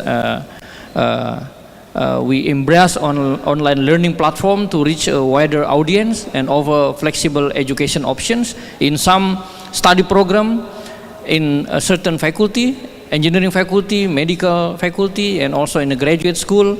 We already developed online courses and degree program which is enable students from different parts of the world to access education without physical limitation. We try now. We are in the process. And then the other one is branding and marketing. So UNHAS now invest in marketing strategy to build their brand and attract some students. This includes highlighting unique program offerings, promoting faculty expertise, showcasing campus facilities, and leveraging social media platform to engage with prospective students. We have now a new motto, which is called UNHASku Bersatu, UNHASku Kuat in Indonesian language. It means that stronger and better. So why UNHASku Bersatu and UNHASku Kuat? Because Hasanuddin University has so big human resources, but we never make them in a one way. So we try to invite them, all the lecturer, all the students in Hasanuddin University, to work together for UNHAS excellence. So we try not to become separated. So we invite them to involve in our program. So by using this tagline, new tagline, UNHASku Bersatu, UNHASku Kuat, we try to get the position in the global ranking at least 500, within 500 in 2026.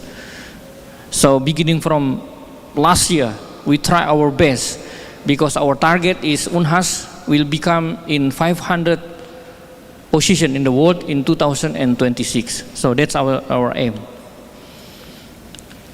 And then diversity and inclusion. So UNHAS prioritized diversity and inclusion to create a vibrant and inclusive learning environment. We just established what's so-called Disability Center. So this is the first one outside Java. And then I think because we start to recruit a student and faculty from diverse background, and then we ensure equal opportunity in admission and hiring process, foster a culture of acceptance and respect. This year we accept 7 disability students to become a student in Hasanuddin University. So we provide them with a facility, even though this is very challenging, but the university try our best in order to become more inclusive university. And then the last one is sustainable development. So we are integrating sustainable practices into our operation, curriculum, and research initiative. UNHAS now focusing on promoting environmental awareness, energy efficiency, and social responsibility, which is aligning with global sustainability goals. So last year, Hasanuddin University became the second in the national level in the Indonesian SDGs Action Award. So the first one is from IPB, and then the third one is from University of Indonesia. So we are the second in the SDGs implementation. And then this year our target is we are trying our best to become at least to maintain our position in the second, because we know that the competition is very, very challenging, and then the competition is very high in a high level. So we try our best to utilize all of our facility, all of our resources in order to make sure that UNHAS also put a very, very high focus, high concern in the sustainable development. So overall, UNHAS adopt a multi-phased approach to remain competitive in the global higher education landscape. by constantly improving our offering, fostering an inclusive environment, and adapting to evolving trends. Our university strives to attract top talent, excel in research, and provide transformative education experience. I think that's all that I can share to you. I am very sorry if this is not very detailed, but I do hope that we can share. Of course, there are still many things that we have to do in order to become more international, and then we do hope that in the future we can have more collaboration, more prolific and more productive collaboration. Thank you very much. Assalamualaikum warahmatullahi wabarakatuh. Thank you very much, Prof. Adi, for giving us the outline of the university aggressive, competitive strategies. I'm sure that all the participants, including my team from the Secretariat, are very excited to hear all about this. Why? Because in our job, whatever you do at your own department, in your classes, if you don't know the big picture, how can you know that what you are doing on your own have a true value to contribute to the bigger picture, to the bigger benefits of the university, of the community, and of the society? That's why we are excited, because now we know that what each of us have been doing contributed somehow to the success of the university.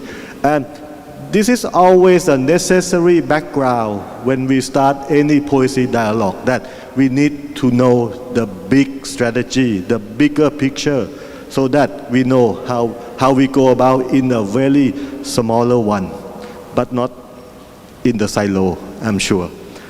Next, we go a bit more technical. I'd like to invite Prof. Musrizal to do your presentation. And for those participants online, I'd like to inform you that we will not have a break. We will continue our policy dialogue to session 2 after this session finish. So I like to advise participants at home or online or in your office to put your kettle on, do your tea, get your tea, and sit, stay tight, stay tuned with us. Thank you. So please, Prof. Yes. Okay. Thank you, Dr. Perintis. Prof. Adi have tried to shorten his speech, but in fact still going more than it should be. Well, Bismillahirrahmanirrahim. Assalamualaikum warahmatullahi wabarakatuh. Ladies and gentlemen, very good morning to all of us, and I am very happy to be a part of this important, valuable meeting, giving me a chance to speak in this session of policy dialogue. Well, what I would like to say this time is concerning issues and challenges found in the implementation of student workload measurement, particularly in the terms of quality assurance process that may reflect the formulation or reformulation of UNHAS policy in the next future. There are some points being discussed here. First of all, I would like to briefly introduce the existence of internal quality assurance unit in UNHAS, together with student workload overview. I am trying to get closer with the topic of this meeting, workload measurement. And the second is regarding the student workload assessment that we have monitored.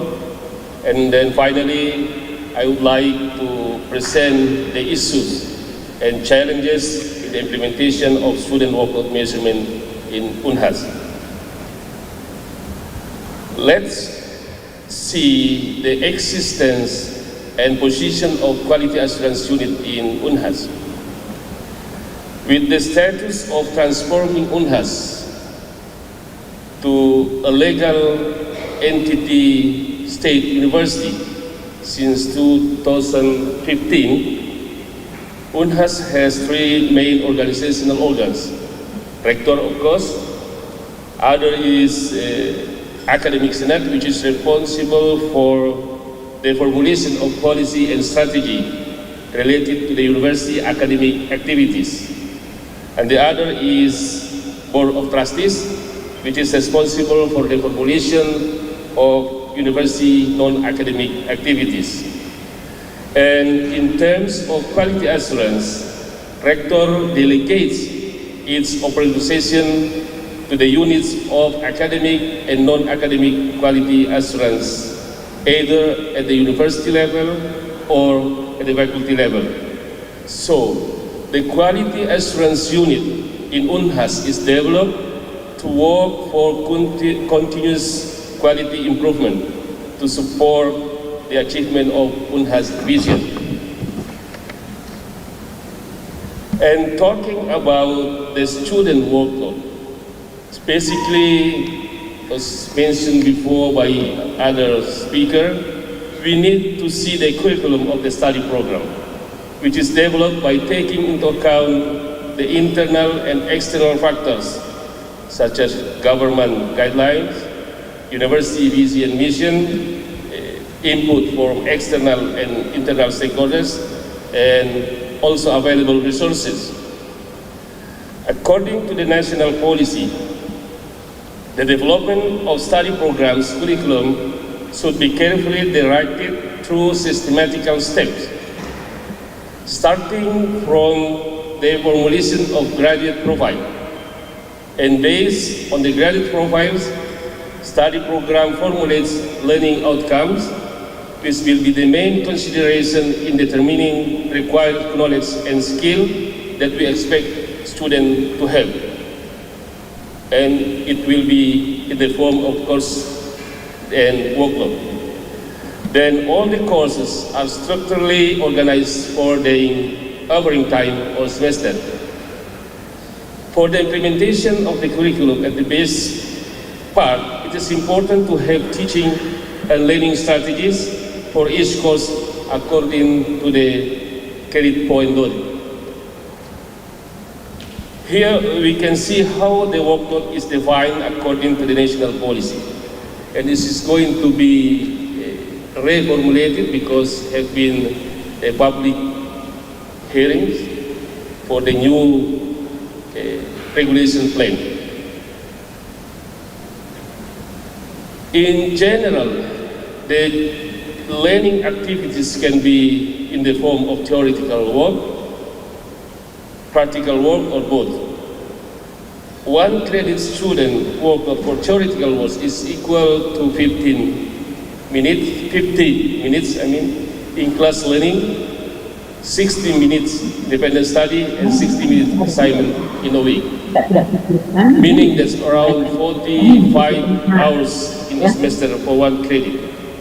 And the new regulation is probably just become 30 hours per credit each semester.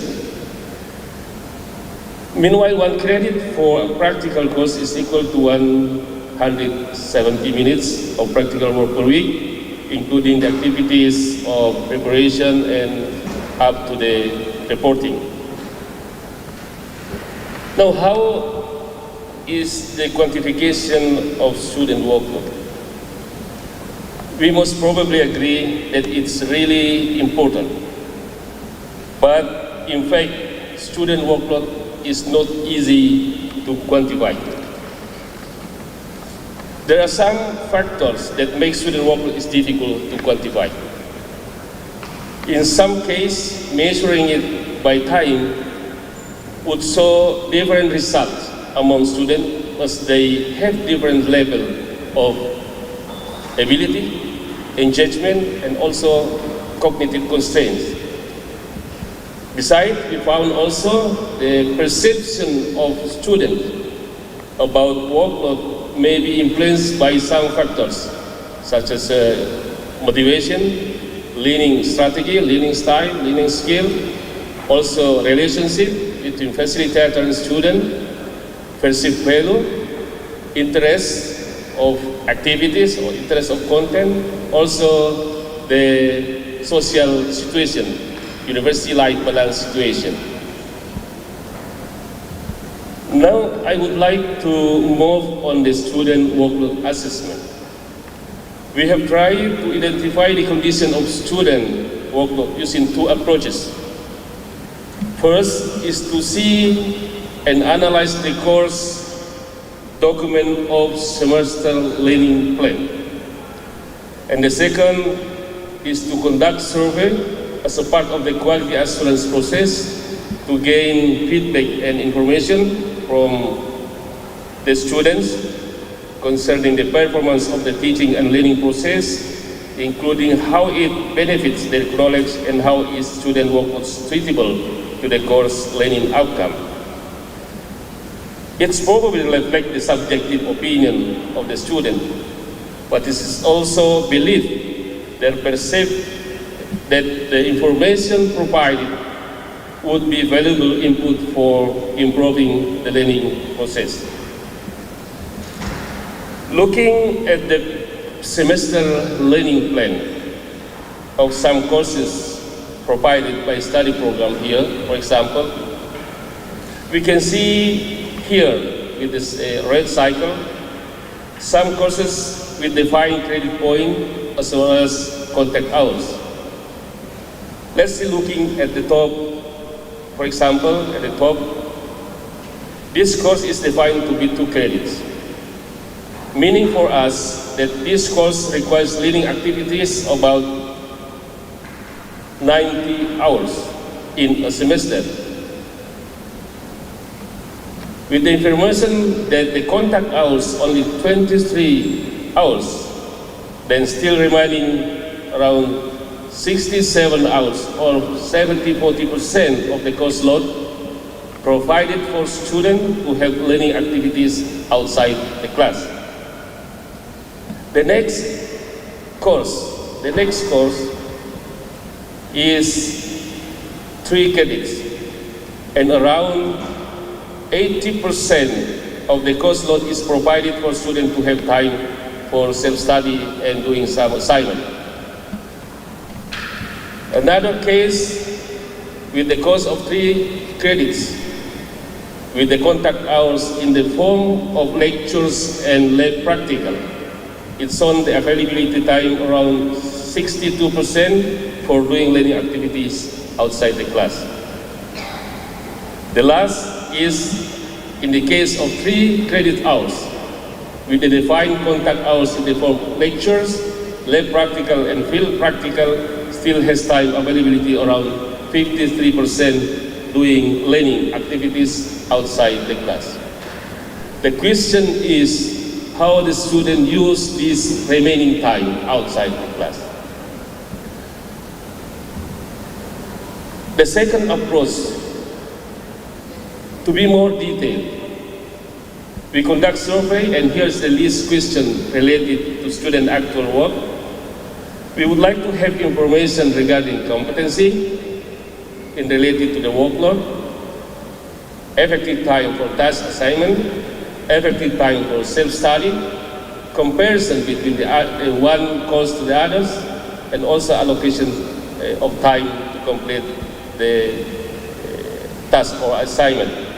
And using the criteria, the next column, and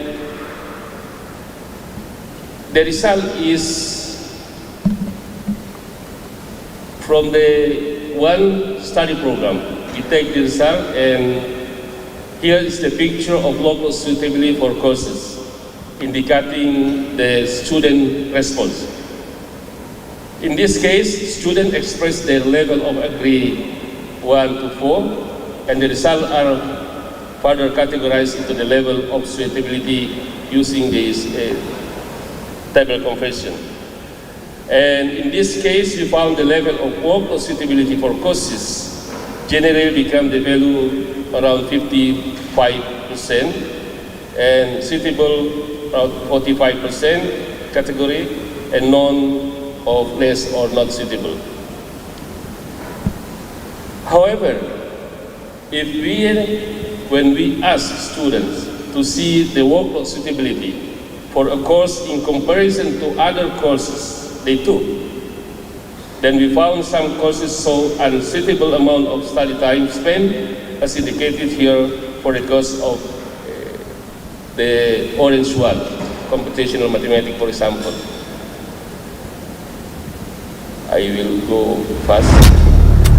For the student response related to the structure assignment workload, here is shown the condition of two main groups of allocated workload, which is the group of courses with 2 credit points and with 3 credit points.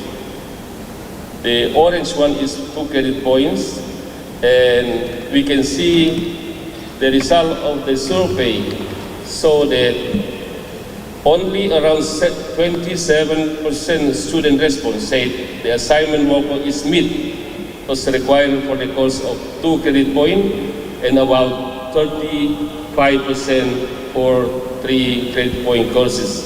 Some are lower and some are higher than it should be. The same case on the response to the self-study workload, in which only 29 student response said the self-study workload is met as required for the course of 2 credit points, and about 32% for 3 credit point courses. Comparing among courses, student self-study workload saw 3 different levels of response. Some said it's equal, others said less, or again more time as it should be. It's very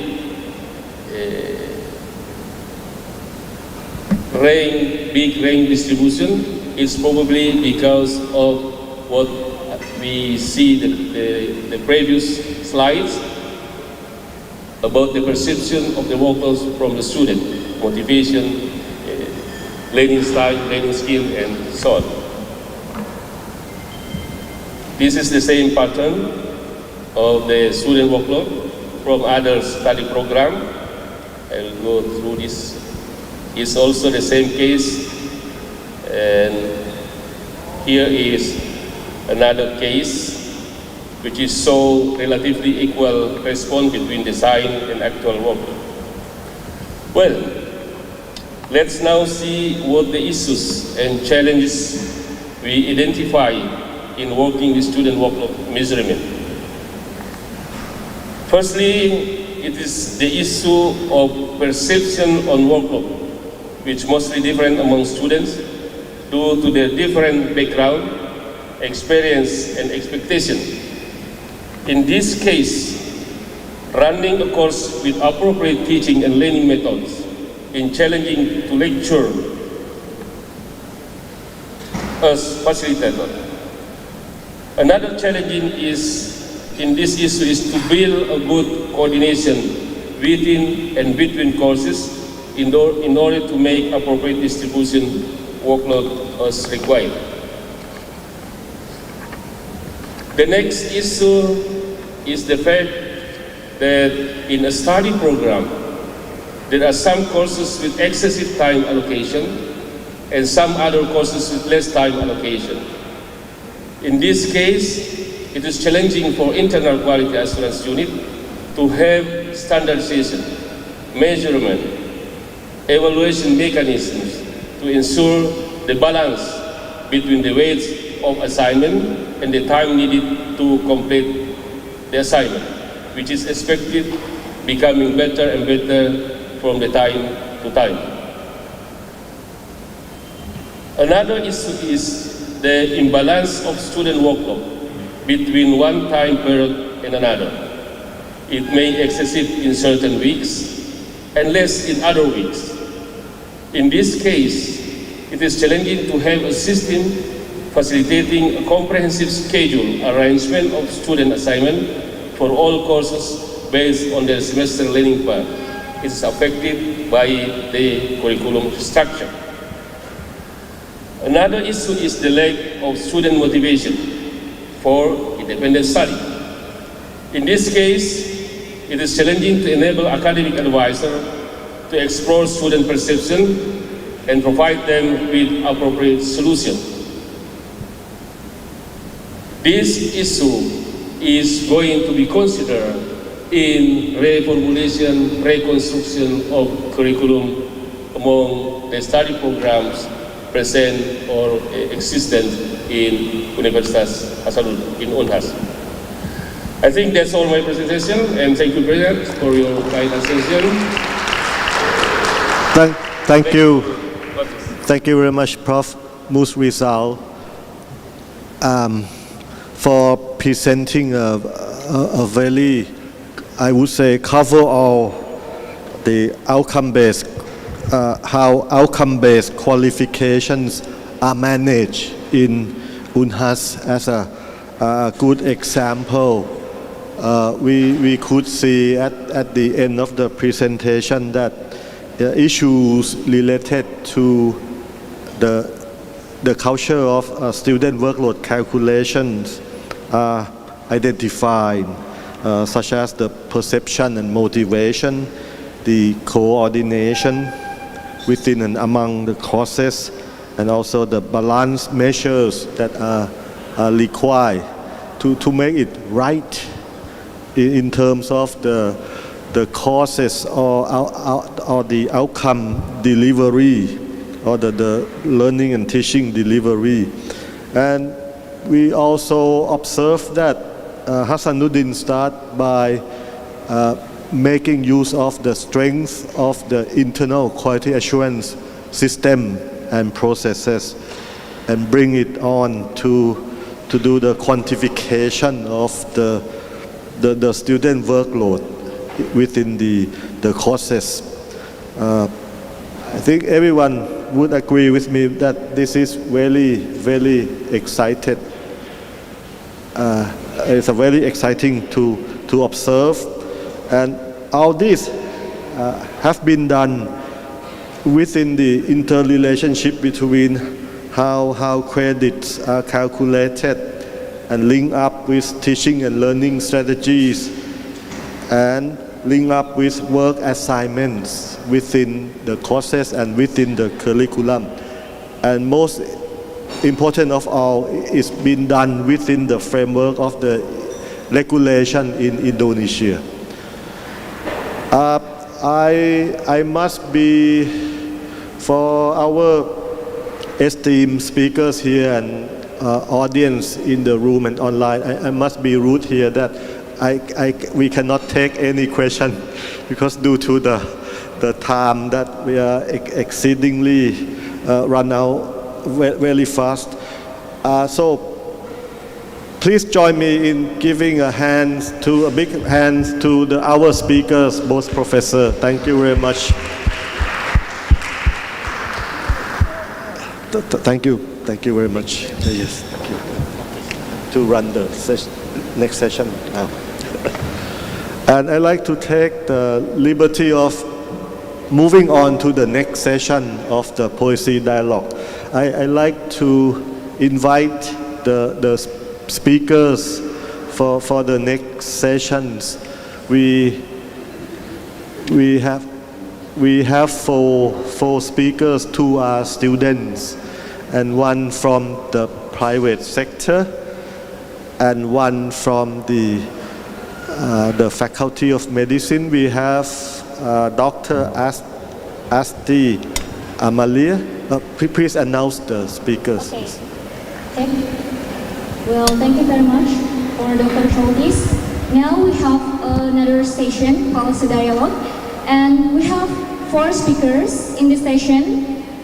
And our first speaker is Dr. Asti Amalia, Master Medical Education, as Vice Dean Manager of Student and Academic Affairs, Faculty of Medicine, Universitas Hasanuddin. Please proceed to the stage and have a seat. And our second speaker is Insinyur M. Idris, Bachelor of Engineering, Master of Science. He is in Planning, Research and Development Manager Head of PT Bhumikarsa, please proceed to the stage.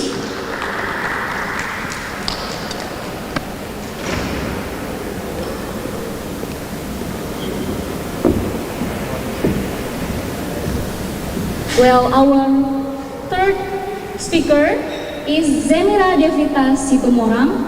She is a student representative from Faculty of Medicine. Please proceed to the stage.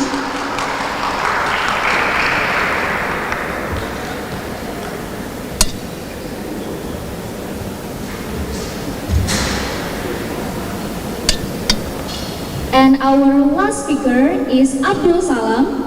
He is student representative from Faculty of Civil Engineering. Please proceed to the stage.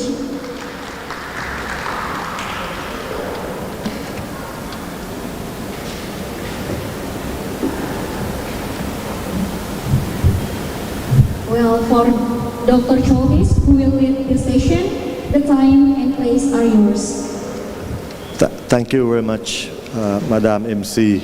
I'd like to welcome two students, and Idris from private sector, and Dr. Amalia from the academic sector. I'd like you to be a bit relaxed. We will proceed in the manner of a discussion, a talk, if you like, in an easy going way. It still centers around the question of how students work in the universities can be, if you like, managed along the way in which we like to see the outcome from learning that is relevant to the world of work. The curriculum should serve what society, community, industry, or even business community needed. So I will proceed by let you say something, maybe each for 5 minutes as a starting point on how you feel about the way in which students are assigned to work in each course from your own perspective as a student, and from the academic and private sector, how do you feel that universities are doing enough to accommodate the way in which students can learn in a very deep and effective manner? Because we always have we always heard the story that, oh, the professor like to dump a lot of assignment on students. Students don't have enough time. Some students even go to the AI service. We heard nowadays, we heard about ChatGPT that can write essays for students. But when these graduates go out to work in the company or in the industry, is that the outcome that we really want from them? So, but before we go to the academic and private sector, I should like to hear from students first. Okay, let me hear from either of you who want to go first. Yeah. Please. Okay. Thank you, Abdul Salam. Go first. Can I present the stage? Yeah, please. Thank you.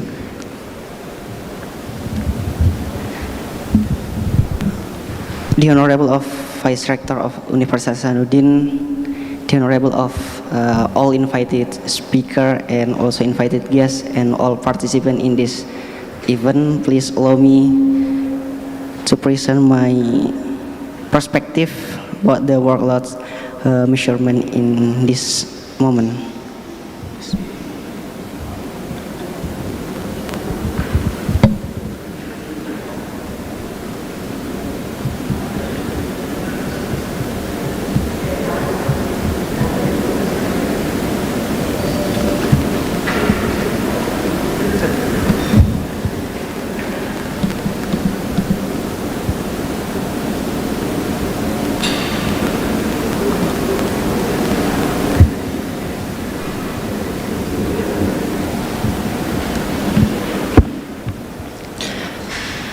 Okay, about in this moment in CALOHEA capacity building, I want to present about the challenge of student workload to promote student mobility, degree recognition, and internationalization, prospect and challenge from the view of student.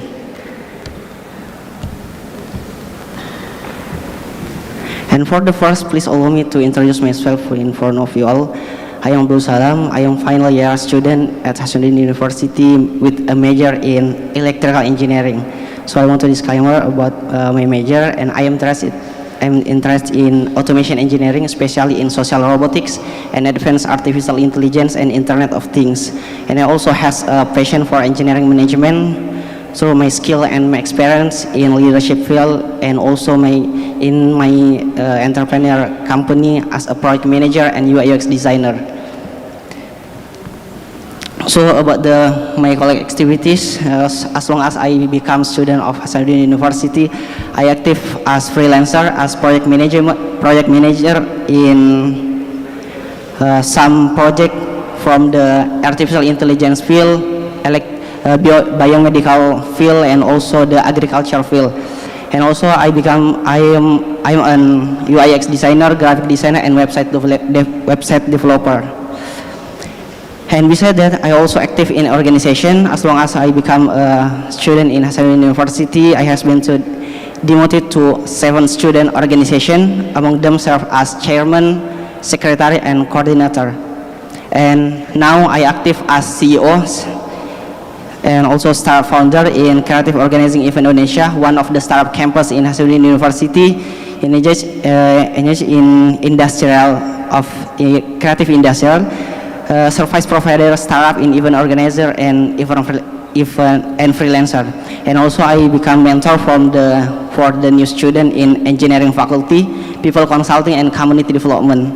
And now I am a student research focused in social robotics and advanced artificial intelligence research.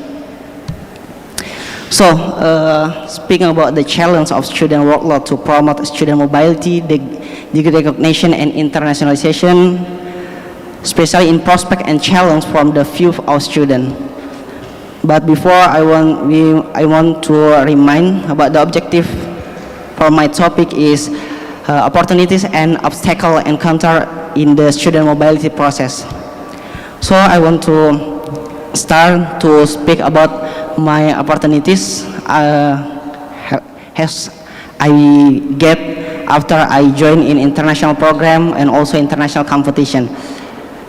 From the all chance, from the all moment and even from the international event, national event, or something, I was able to learn about the productive student because in beginning as student in Hasanuddin University until now, I have a target and leveling in every semester, and from here also I have an unforgettable experience from the traveling in international countries, and to be independent person, can adaptation in culture from the various country, and will be empathy to each other.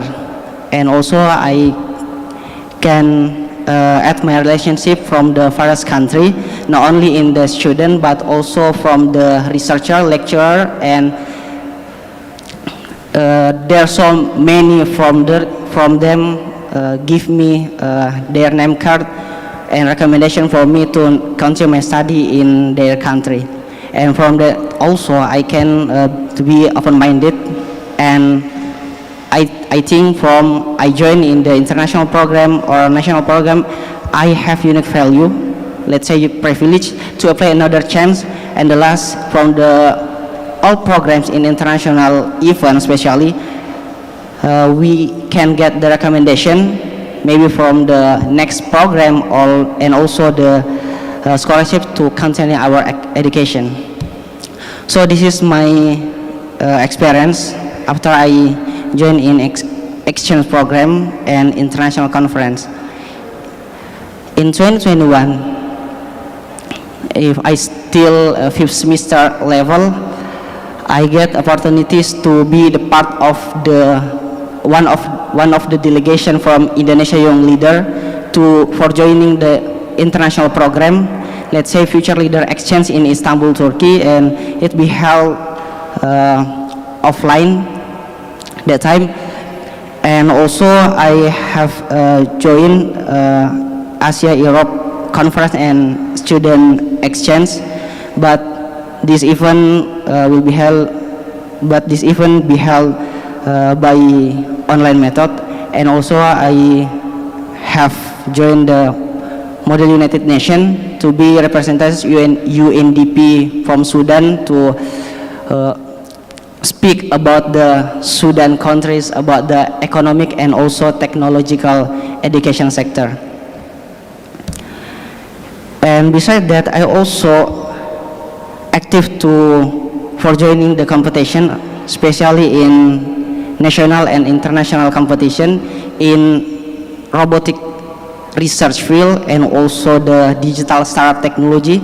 And this is my last competition event in Istanbul, Turkey again in 2022, especially in April until May month yesterday.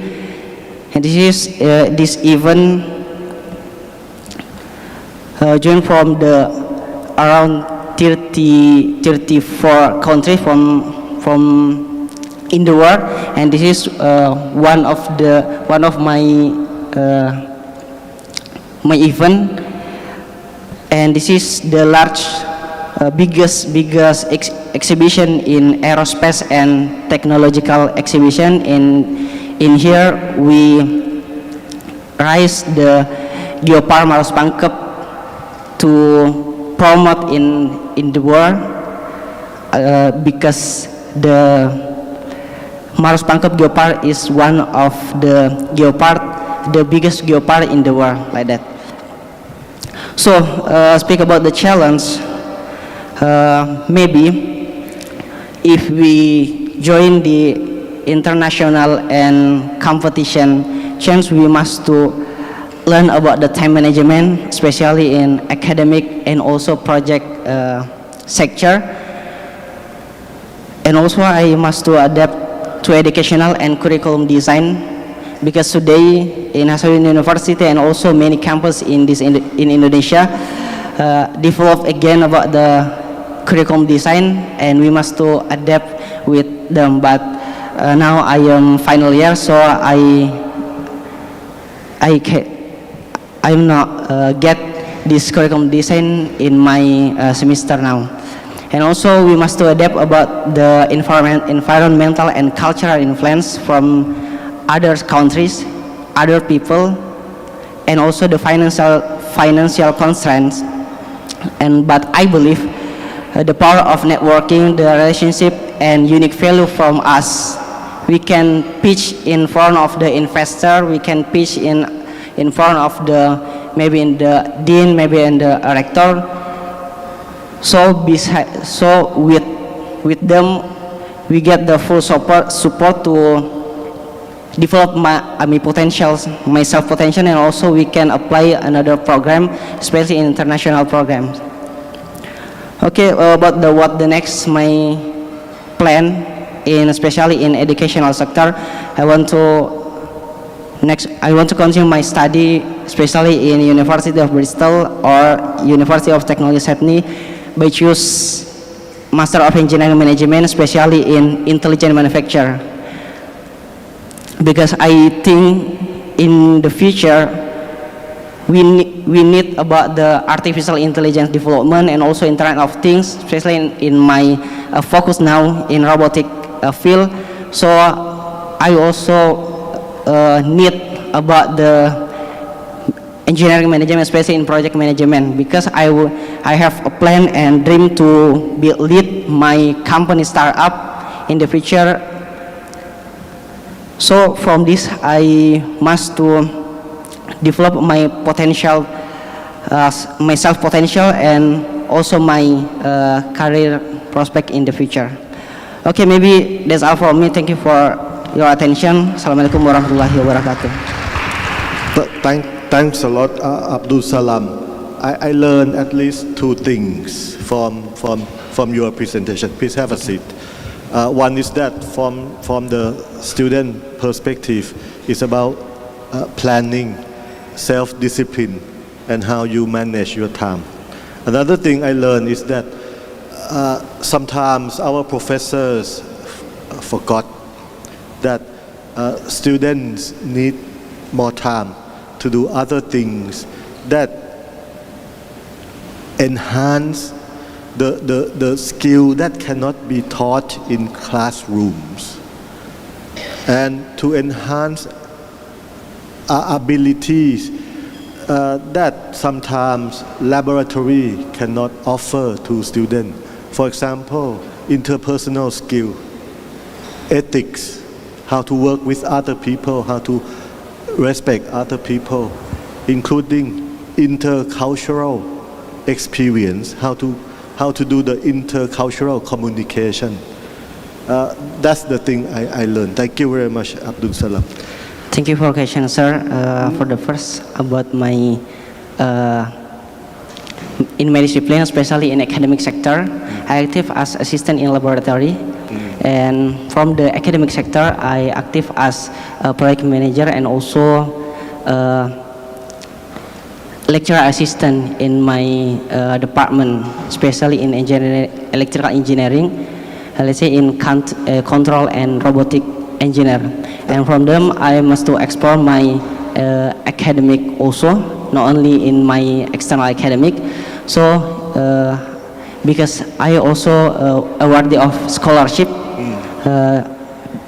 let's say bidik misi scholarship, so I must to give attention in my academic sector. But speak about my soft skills, especially in external campus. I was joined the organization because I interested in this UNHAS by jalur kotosis UNHAS. That's right. So from there I must to active in organization also, and I demoted in seven student organization as long as I become a student in Hasanuddin University. And from them I developed again and create organization, especially in startup community with my friends in engineering faculty, because I think I must to burn the technopreneur in the future with my friends. So from them I collaborate to various different study program and also the other faculty in UNHAS. So I think I get many insight from them, and I can learn from the agricultural faculty, medicine faculty, or something like that. Thank you very much for sharing this with us, Abdul Salam. And those things you talk about, most of them are 21st century skill. Thank you so much. Next, I'd like to hear from our next student, the second one, the Semira. Can you please do your presentation first?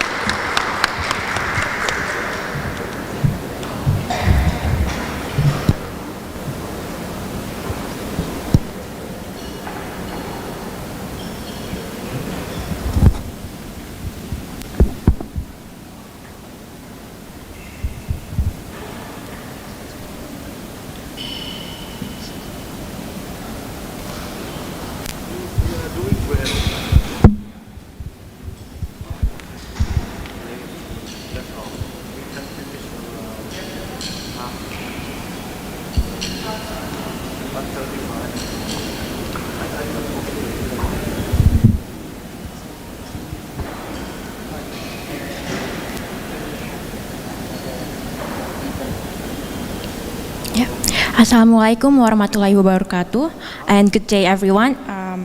I would like to personally welcome all the lecturers and all students who joined us and participate with today. I also would like to say thank you for the opportunity that was given to me to speak about challenges of student workload to promote student mobility. Before we start, let me introduce myself. My name is Zemira. I'm a final year pre-med student from the medicine faculty of Hasanuddin University. So, okay. So during my study here, nobody really comes and prepares me about what the workload's gonna be, like such as like long hours of study, tons of lessons in a day, practical skills, laboratory skills. Nobody really prepares me for that. Especially during my first year in here, it was in 2020, it was quite hard, especially during pandemics. All of the lessons, practical skills, laboratory skills, all of it, it was all done by Zoom meeting or online classes. There was no real contact that I have made with any lecturers, friends. All of it was all done by video chatting or personal messages. So for example, one of the hardship that I learned, by example, if we have clinical skills, back then, before the pandemics, it was hands-on by the lecturers to teach us. But in the pandemics, during that time, we only learn it by video. And then later on, we have to get creative and send or submit a video about us doing it. Another thing that was quite hard, for example, if we have like anatomy lessons. So back then, it was probably we are able to go to laboratories or to learn about humans' body, but now it's just more of like textbooks lessons. Another thing that no one's really prepares me around that time is that I have to sit in front of my gadgets, laptops or handphones from 7:30 in the morning until 4 p.m. in the afternoon every day for the whole year. Nobody really comes and prepare me how tiring it was. So the struggle was there, and it was quite hard for all of us. Now, around 2021 until 2022, the campus decided we are starting like a hybrid lessons. So, but still, it was quite hard because only examinations and clinical skills that were done face-to-face or in person. Other lessons such as like clinical, like theories lessons, is all done by online classes. And also, this is like the first time that we met each other after a year being in the same class. So it was quite nerve-wracking for all of us. Now, by the end of the half of 2022 and until like early 2023, it's finally time for like in-person classes. So it was also a nerve-wracking time because, again, it was quite a challenge for all of us. For example, now we have to go to the campus and learn from 7 a.m. in the morning until 4 p.m. in the afternoon. Also, there's like a changing in learning skills. For example, back then during the pandemics, it was more like a teacher centers where the teachers come and teach us and provide it for us. But now it was more like a student center, which means that student has to work more or give or more have discussions with lecturers. And having like already a long day, like from 7 a.m. in the morning until 4 p.m. in the morning, and after that going home and have to prepare for the next day, it's been quite a hard time for all of us. It's been accumulate all this workload that we had as medical students. Now, finally, like until in the early this year, the faculty has decided to cut off the 2 hours from our study lessons. For example, like back then it was 7 to 4, now it was more 7 to 2, where the other 2 hours students can be able to work independently by themselves or having discussion with lecturers and having extracurriculars after school. And it's been helpful to all of us that we can all work independently on our own and on our own pace. Now, after living in such a fluctuative timeline, I would say it doesn't stop all of us in having international students, especially since I sit in international class of medical faculty. There's a lot of chances and opportunities that were given for me. For example, during the pandemics, we have this called visiting lectures program where lecturers from all around the world could come and teach us via online classes or Zoom classes. And this program is still going strong until now on, and even in persons. Another thing, after the travel ban has been lifted, we have a sit down with students from the Netherlands who came and sit with us and study with us for, I believe, around 2 days in our class. It is such a wonderful moment about learning about how different medical school in both countries are. Now, another thing that been haven't given the opportunities to all of us is this year that I had, and my friends and I had a chance to go to Japan for studying for around 1 month, where we learned about how different medical care in Japan and Indonesia are, and working closely with staff and professional healthcare in Japan hospital. It's been such a wonderful moment to all of us. Now, with this, I would also say it came with obstacles and challenges. For example, the first one was language barrier. From my own personal experience in Japan, even though we had a translator, we still having such a quiet heart to connect in direct with professionals healthcare, because there is such a language barrier between us and Japan. Another thing is that curriculum differences. Back then, when the student from the Netherlands came and sit with us, we were talking in a small group discussions also with lectures, and we were talking about this case, about this medical case, about what this person could actually had, and then from then on, this discussion start, and then this student said that he hasn't had it quiet yet. It's still quite far in his curriculum to receive these materials. And I do believe every country or every area has its own curriculums on medical care. So it was quite hard for us to connect in those areas. And the last thing that I don't think it's being talked about is transfer credit. I think this is like one of the big obstacles, especially for medical students, to study abroad, because most of us think like if we going abroad and we receive those credits, those credits are going to be accepted back in our university? Because if it's not, then that's mean we have to redo the year or redo the lessons that we already skipped, and it just added more years or months or times to the already long time journey that we already have to become doctors. So it was one of the big decision making in studying abroad for all of us. But despite from all of this, I do feel personally there's a lot of impact after doing all of this. I do feel like I became more adaptive, I've become more creative, I've become professionals. I do believe that I now have a wide, my eyes have been opened about more international medical worlds, about how different it is between one country and other country.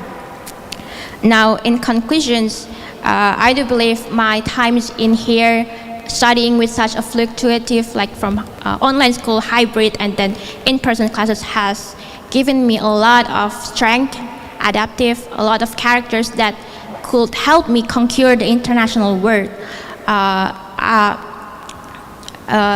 This journey has really grow me as a person, as a medical professional, and I hope to grow a lot more, and I hope we had as a medical student more opportunities to become more internationalist doctors. I think that's all from me. Thank you for your time and attention. Wassalamualaikum warahmatullahi wabarakatuh. Thank you very much, Semira.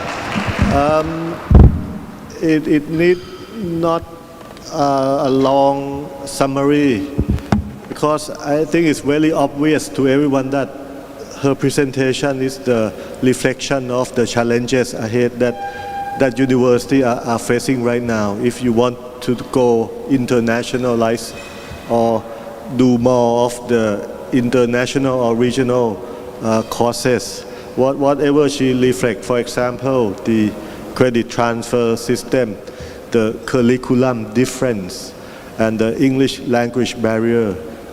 These are the factors that's why CALOHEA is now doing the recognition mechanism. Next, I'd like to invite Mr. Idris, because he has a subsequent engagement, so he may have to leave us sooner. Please.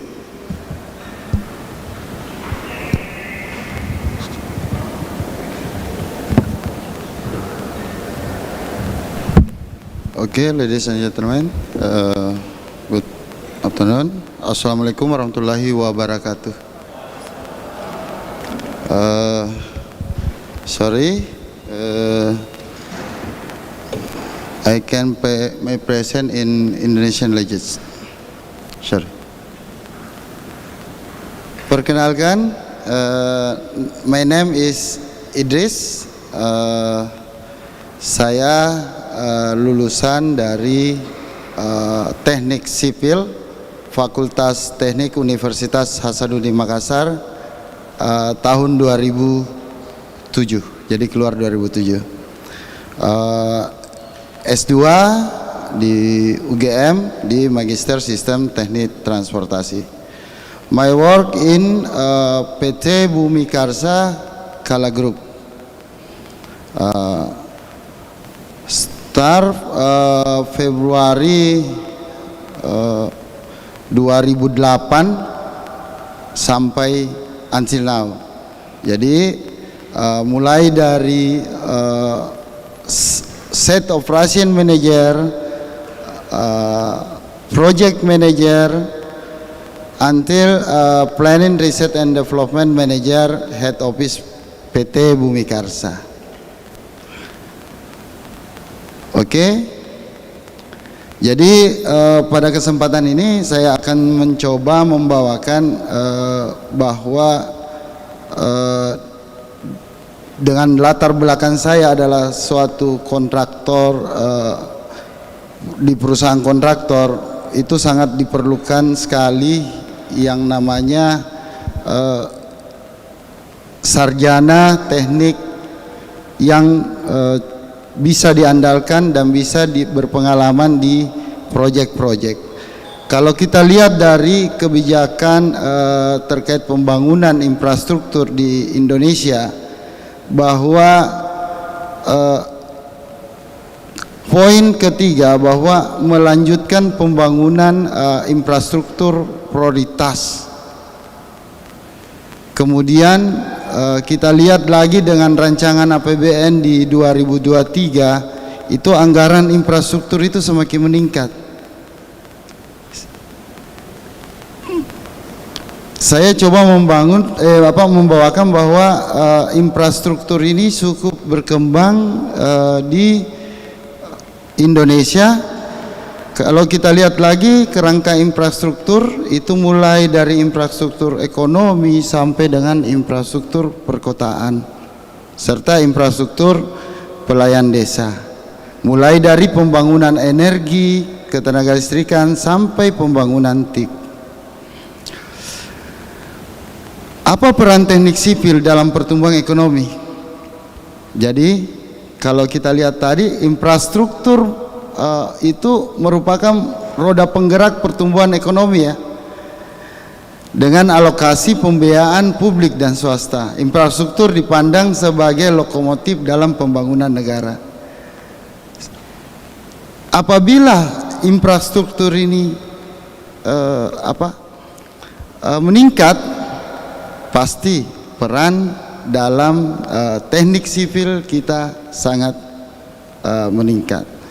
Jika infrastruktur sangat signifikan mempengaruhi pertumbuhan ekonomi, lalu apa permasalahan?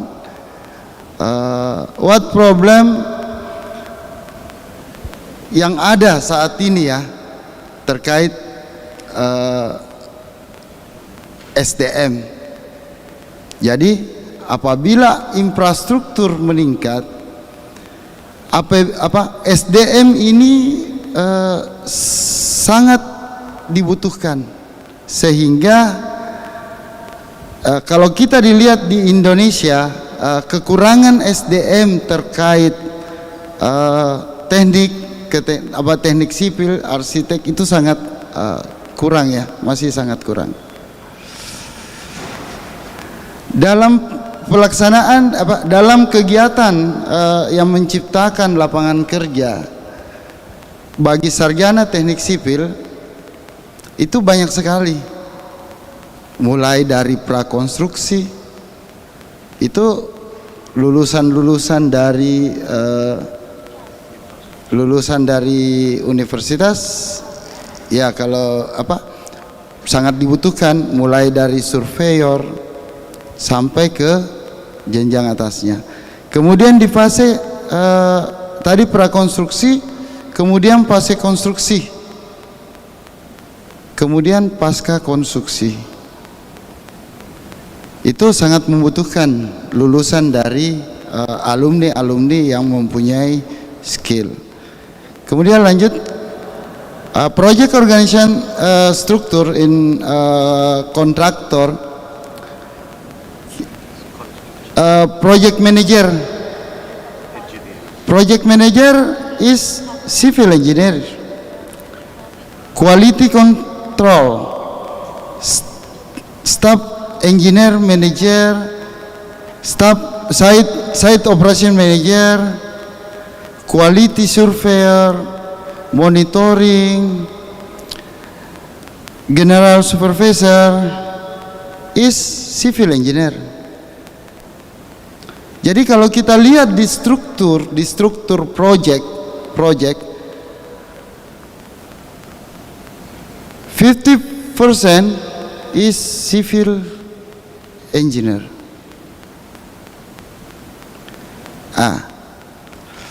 Ini saya coba sampaikan bahwa diharapkan lulusan-lulusan dari universitas itu sudah harus jangan cuma memiliki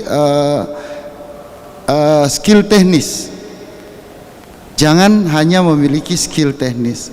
Diharapkan lulusan-lulusan dari universitas itu sudah mempunyai pandangan untuk meraih cita-cita yang lebih tinggi, misalnya menjadi project manager, sehingga dengan cita-cita tersebut dia harus mempersiapkan diri, dia harus mempelajari yang namanya hard skill dan soft skill. Jadi maaf yang hadir mungkin dari universitas, ya mungkin mahasiswa ini dibekali dengan skill-skill yang hanya skill di teknik di bidangnya, tapi skill leadershipnya, skill terkait problem solvingnya, skill terkait negosiasinya dan lain-lain. Next, example in civil engineer, seorang harus menguasai yang namanya project management information system. Why? Karena ke depan next itu kita di kontraktor sudah menggunakan sistem ini, project management information system. Yang kedua juga harus dibekali terkait BIM. Jadi memang di bangku kuliah mungkin belum didapat secara detail ya, tetapi saya harap menyerukan kepada anak-anak mahasiswanya, adik-adik mahasiswanya untuk mempelajari, mencari, mengembangkan, karena ini yang sangat dibutuhkan di dunia konstruksi. Ya, oke.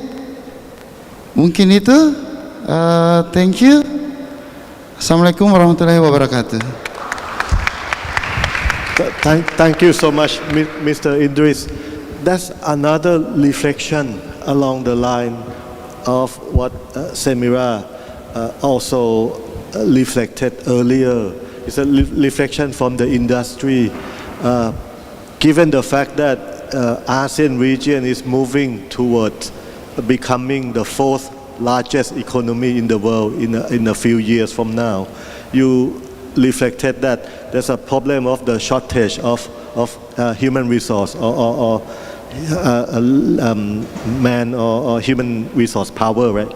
And it's not only the soft skill only that you need a project manager with communication skill, critical skill, problem solving skill, or even creativity, but nowadays we are moving towards more digitalization of the economy. You need graduates with information management skill or data management skill. That's the reflection that reflect our way of working in the university, that have we done enough to incorporate interdisciplinary curriculum and accommodate how students learn from doing the calculation of student workloads. Thank you so much for your reflection. We understand that you need to leave earlier, but it's okay. Next, I'd like to call Dr. Amelia to be the next presenter. Thank you.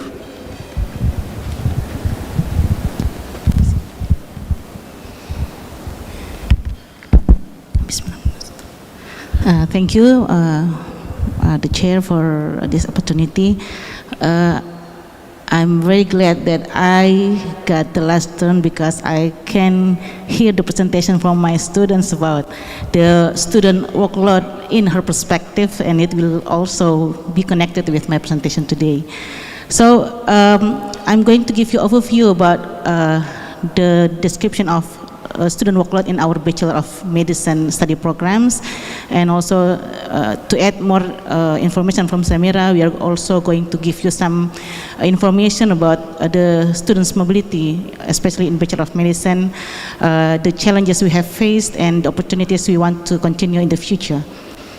So just to introduce our faculty of medicine in UNHAS is one of the oldest and the best faculty of medicine in Indonesia.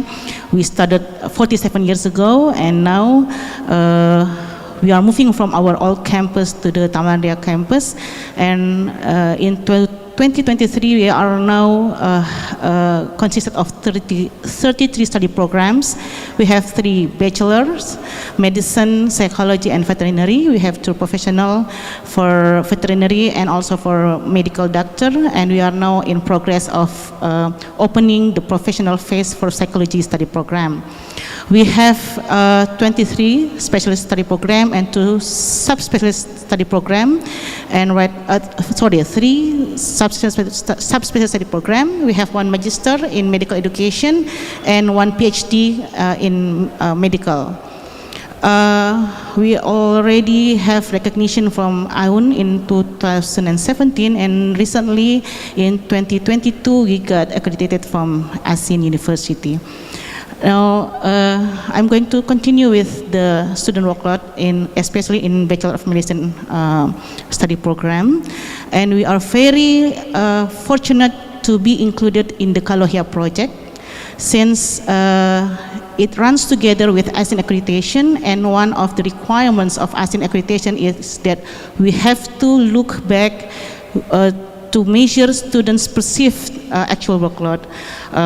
But to give you a brief information of our curriculum structure, we have 7 semesters for undergraduate and 4 semesters for professional phase. And as you can see, our first year is about basics of biomedicine, basics of bioethics and social behavior, and also basics of research. And continuing throughout the years, we are continuing with applied clinical skills, applied clinical sciences, and also about applied research method.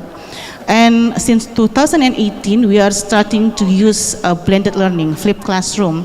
So we are changing because we have transition to digital to humanism as our vision, and starting that point, we start to make our curriculum in flipped classroom. And we are doing it in the first year. We have 2 piloting tests in biomedicine and musculoskeletal, and during our process we got evaluation from students that the video is too long, they have more burden. But since we think we look at the achievement of the students, we analyze our students, and we see that there is a significant improvement of the GPAs. We still continue with the systems, maybe in a little bit ignoring the student workload added because of the blended learning. But when we work together with CALOHEA project and we work together with ASEAN, we recognize that as you can see, this is the comparison of students' perceived workload and our our design workload. As you can see, the blue one is the design one, and the orange one is the students' perceived actual workload. You can see that especially in the first year, students' workload are much more higher than our design curriculum. And for the thesis workload, it also doubled. Students have doubled workload in comparison to our design curriculum. And as Semira has already stated, starting the last semester, we are changing our curriculum. We make some reflection of this, and we make arrangement for the face-to-face session. We make some cut off. They're not studying 7 to 4, but we are cutting 7 until 2 p.m. And speaking a little bit about our blended learning, we are using Moodle platform, e-learning unhas.ac.id, where all of the references mostly are video lectures recorded. Pre-recorded video lectures are uploaded in our e-learning, and then they have to study before the face-to-face session, and they have to work in some formative quizzes to measure their baseline knowledge before the face-to-face session. And seeing the numbers of the previous chart, then we recognize that this blended learning has to be adjusted to fulfill the students' workload. And I'm going to continue with the students' mobility. We have started students' mobility since 2017, and as you can see, we have several activities, inbound and outbound students. But you can see in pandemic, we have no inbound students. We still have several outbound students, and now we are initiating again, starting from 2022, the inbound and outbound students. The inbound students' activities in our faculty consist of research, sit-in, and academic activities. So as you can see, we have inbound activities from Leiden, from Radboud University and Rotterdam University, which is focused in research. Some of them is a collaboration research, and we have some publication as the result of these activities. We also have academic activities, as Zemira has said. She interacted with students from Erasmus for several days, and the students have focused in to see how our academic system and health system, especially in community, and they will have to present the result of their interaction with their supervisors. While for outbound activities, just like Zemira said, some of our students are sent right now to Japan because right now Japan is opening their to receive our students during the holidays. So it is the most appropriate time for students without disturbing their academic activities. And challenges of our mobility, as just Zemira has said, especially first in curriculum map, because we have actually two other plans to have outbound students to Erasmus and Leiden, but unfortunately they started in last August and beginning of September, which is the beginning of our curriculum. It will be impossible for us to send students there without disturbing their academic activities, which will prolong their study time. And then, just like Semira said about the regulation on credit conversion, students who are abroad sometimes cannot be converted the credit points they have got into their curriculum. But since the curriculum of 2023, the Vice Director for Academic Affairs has already made some policy, and right now we are in undergoing of making the conversion. So what we are trying to see in the future to make more of inbound and outbound activities that can enhance our student achievement. First, we are now in the process of negotiating double degree and double degree program with some of our university partners. And right now, the rector has already signed the new academic regulation where students who are involved in extracurricular activity and international mobility can be converted, their credit can be converted and can be included in their transcript, so they will not be burdened with prolonged academics. And to close that, I have to say that Zemira, I have to apologize because before I met her, she has more weight than she is right now, and seeing her, maybe it is because the student workload. So I hope in the future we as the academic can give more design of curriculum that can facilitate you as the students. Thank you. Thank you so much, Dr. Amelia. And I believe that our participants have been gathering quite a lot of reflections, information that is useful. So therefore, all the stage has been set for the subsequent training workshop that we are continuing in the afternoon. And I must be rude again in not taking any question because of the time. Please give a round of applause to our 4 speakers. Thank you very much. Thank you. Thank you, sir. Thank you, sir. Thank you.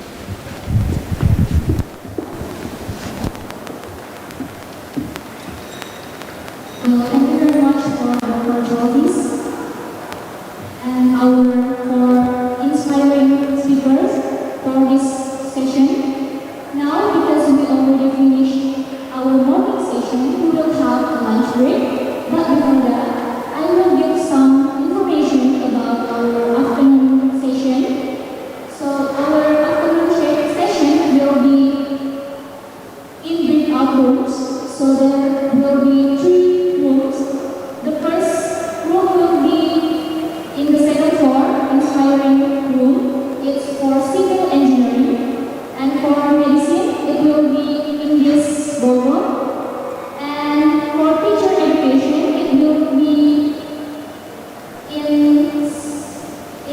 teacher room in second floor. And I also would like to remind to the participants that we will send out the survey form to collecting feedback. So we hope that all participants will fill out the form. And after that, the e-certificate will be issued and sent to your email. So please stay tuned until the end of the seminar because the survey will be in your breakout rooms. And also, if you don't know the rules, our committee will help to guide you to the rooms. And for the webinar participant, you can choose the breakout rooms that's on your request, and you can join with the assembly.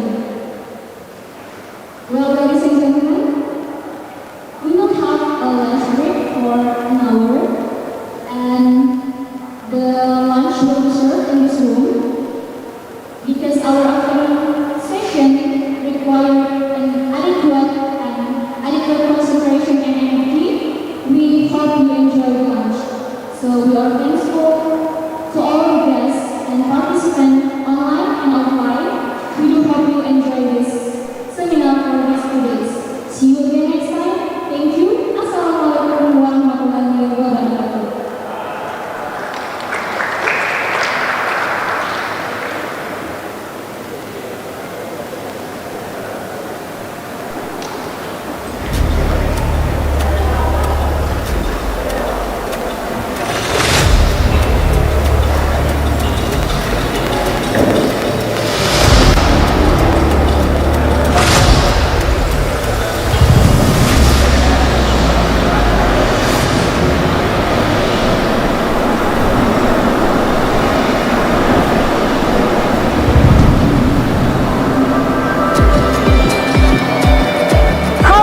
Selamat datang di Fakultas Kedokteran Universitas Hasanuddin. Saya Anggi, mahasiswa di fakultas ini. Kali ini saya akan mengajak kalian untuk berkeliling melihat apa saja aktivitas dan fasilitas yang ada di Fakultas Kedokteran Universitas Hasanuddin. Yuk, ikuti saya!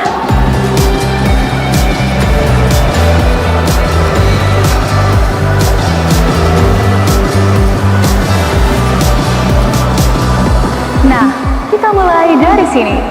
Ini adalah ruang Dekana, pusat kontrol sistem pendidikan yang ada di Fakultas Kedokteran Universitas Hasanuddin. Yuk kita lihat siapa saja mereka dan apa saja kegiatannya.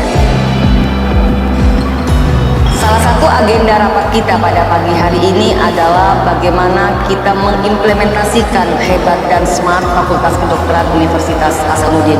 Bagaimana inovasi yang akan kita jalankan dalam pencapaian smart academic management, smart research management, smart community services management, dan smart resources management. Berharap 2022-2026 implementasi dalam bentuk inovasi tersebut tentunya harus tercapai.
Bagaimana mereka mengatur dan membuat rencana dengan cara yang smart agar sistem pendidikan dapat berjalan dengan baik.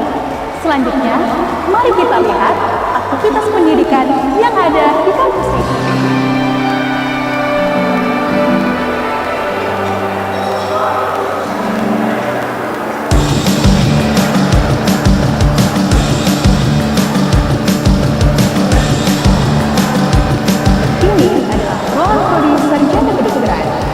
Seluruh administrasi perkuliahan dilakukan di sini, mulai dari absensi, jadwal dan teknis perkuliahan, serta perizinan kegiatan kemahasiswaan.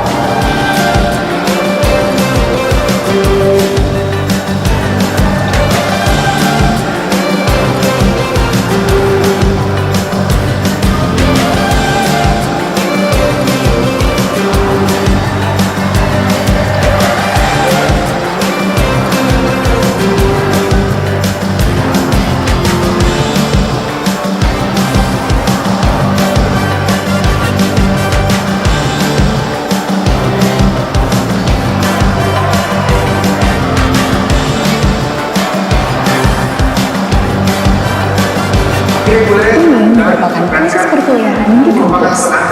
Seluruh teori mengenai ilmu kedokteran kami pelajari di dalam ruangan kelas yang nyaman.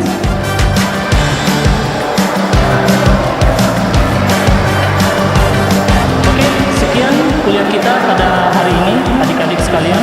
Demikian, Assalamualaikum warahmatullahi wabarakatuh.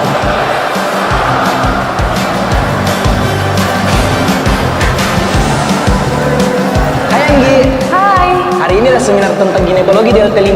Kamu mau ikut? Oh ya, aku boleh ikut. Kebetulan kan jadwal kuliah kita hari ini sudah selesai semua. Boleh lah, kegiatannya memang buat mahasiswa kok. Sekalian tambah ilmu. Ayo. Yuk.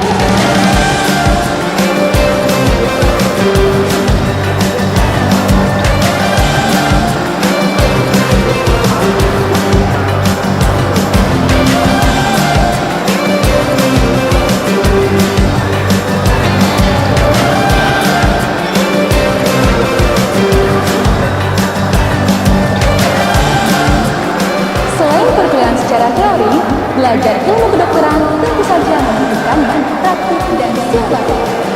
Fakultas Kedokteran Universitas Hasanuddin menyediakan sarana prasarana laboratorium yang modern dan terlengkap.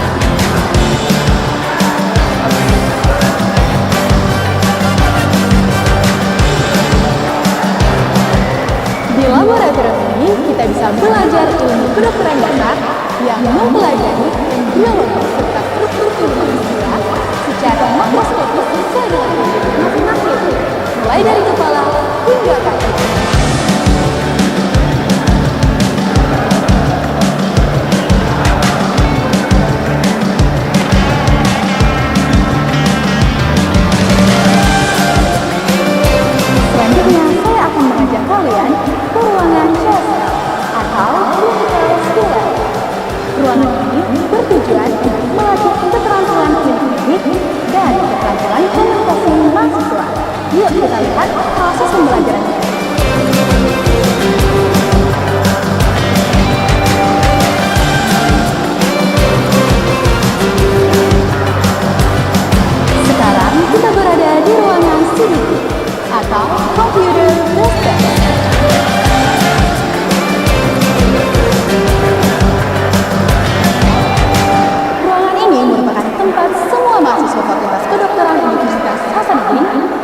adalah perpustakaan Fakultas Kedokteran Universitas Hasanuddin.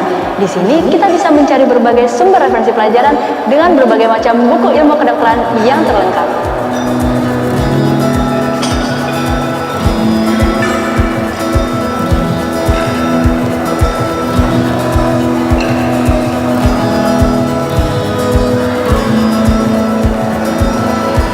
Perpustakaan ini memiliki fasilitas berbasis digital untuk mencari materi di internet dan di database jurnal.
Hebat dan smart kami implementasikan dengan pendidikan berkualitas berbasis digital, penelitian yang terpublikasi yang unggul dan dapat diterapkan, pengabdian masyarakat yang berbasis riset, serta tata kelola fakultas yang modern dan kontemporer, sehingga didapatkan mahasiswa yang berprestasi dan humanis, serta dosen bereputasi, tenaga pendidikan profesional dengan output menghasilkan lulusan yang cendekia dan berkarakter, yang berkontribusi bagi nusa dan bangsa.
responsible for managing and cultivating resources through partnerships, scholarships for the Middle Eastern region, quality assurance, in charge of quality assurance and control at the faculty level, formulating and composing academic quality standards linear to the university quality standard.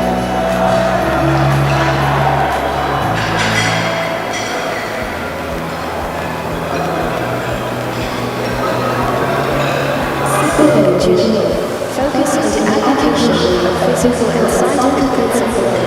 Environmental engineering deals with natural resource management.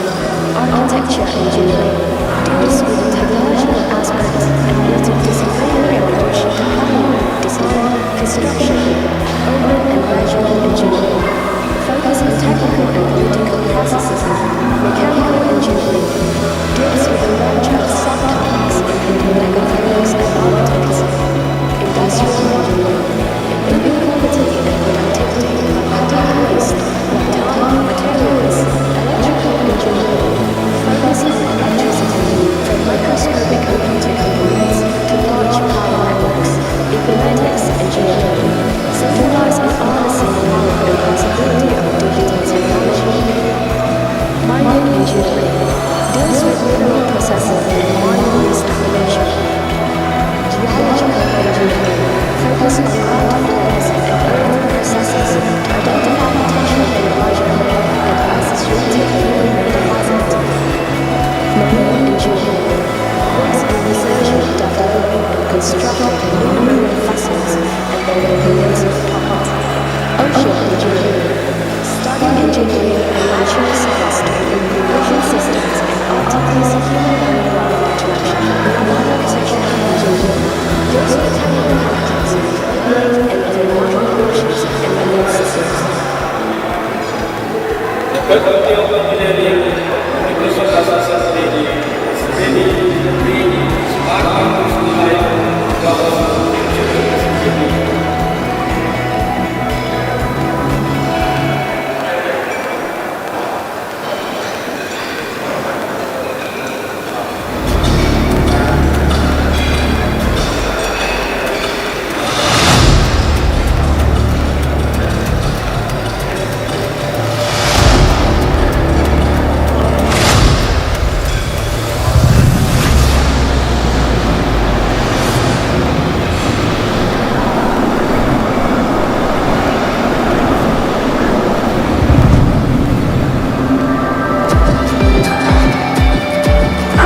Selamat datang di Fakultas Kedokteran Universitas Hasanuddin. Saya Anggi, mahasiswa di fakultas ini. Kali ini saya akan mengajak kalian untuk berkeliling melihat apa saja aktivitas dan fasilitas yang ada di Fakultas Kedokteran Universitas Hasanuddin. Yuk, ikuti saya.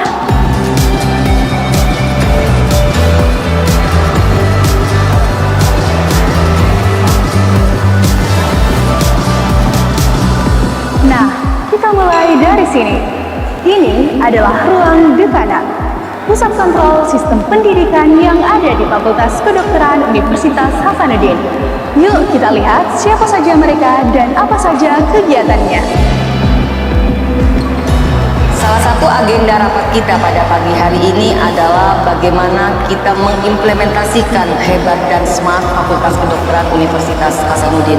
Bagaimana inovasi yang akan kita jalankan dalam pencapaian smart academic management, smart research management, smart community services management, dan smart resources management.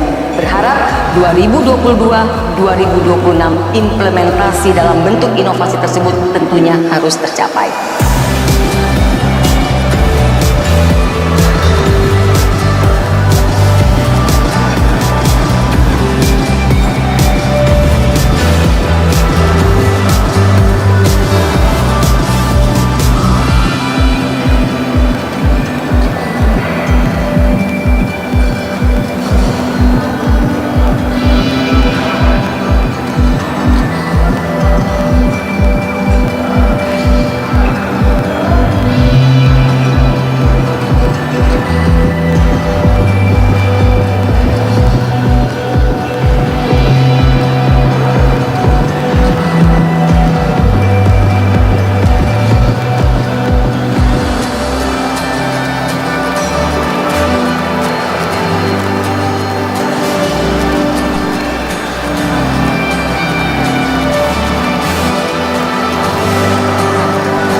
Selanjutnya, mari kita lihat aktivitas pendidikan yang ada di kampus ini.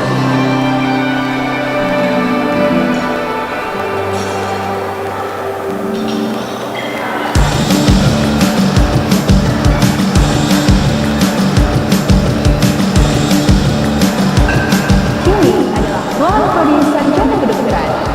Seluruh administrasi perkuliahan dilakukan di sini. Mulai dari absensi, jadwal dan teknis perkuliahan, serta perizinan kegiatan kemahasiswaan.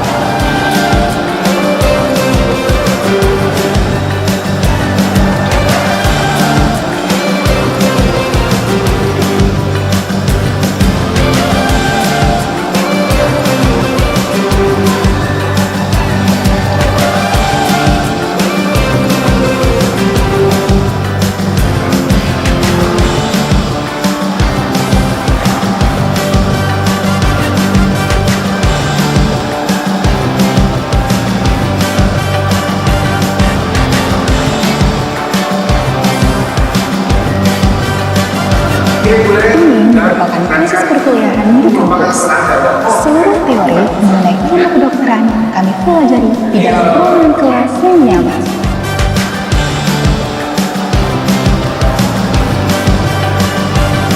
Oke, sekian kuliah kita pada hari ini, adik-adik sekalian. Demikian, Assalamualaikum warahmatullahi wabarakatuh.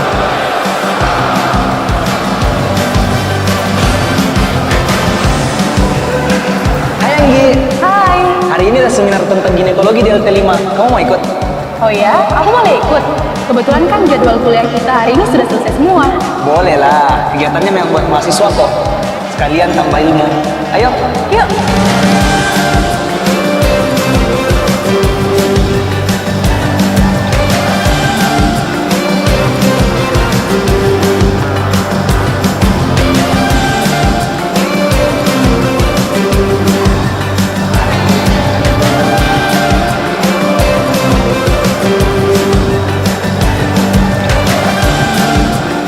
Selain perkuliahan secara teori, belajar ilmu kedokteran tentu saja membutuhkan banyak praktik dan simulasi. Fakultas Kedokteran Universitas Hasanuddin menyediakan sarana prasarana laboratorium yang modern dan terlengkap.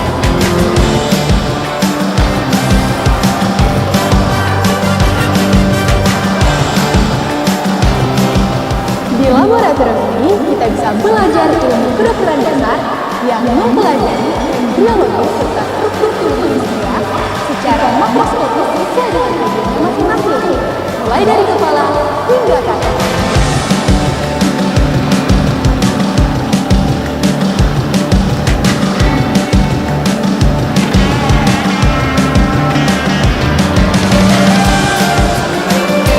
Selanjutnya, saya akan mengajak kalian ke ruangan sosial atau clinical skill.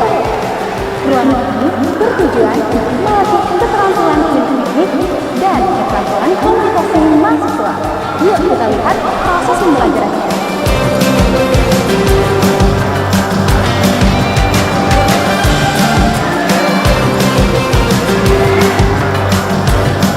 Sekarang kita berada di ruangan CDT atau Computer Tester.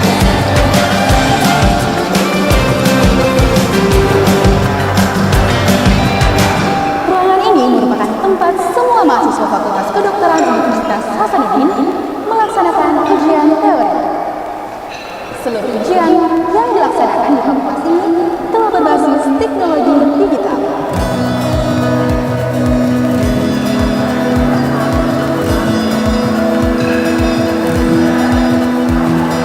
Ini adalah perpustakaan Fakultas Kedokteran Universitas Hasanuddin. Di sini kita bisa mencari berbagai sumber referensi pelajaran dengan berbagai macam buku ilmu kedokteran yang terlengkap.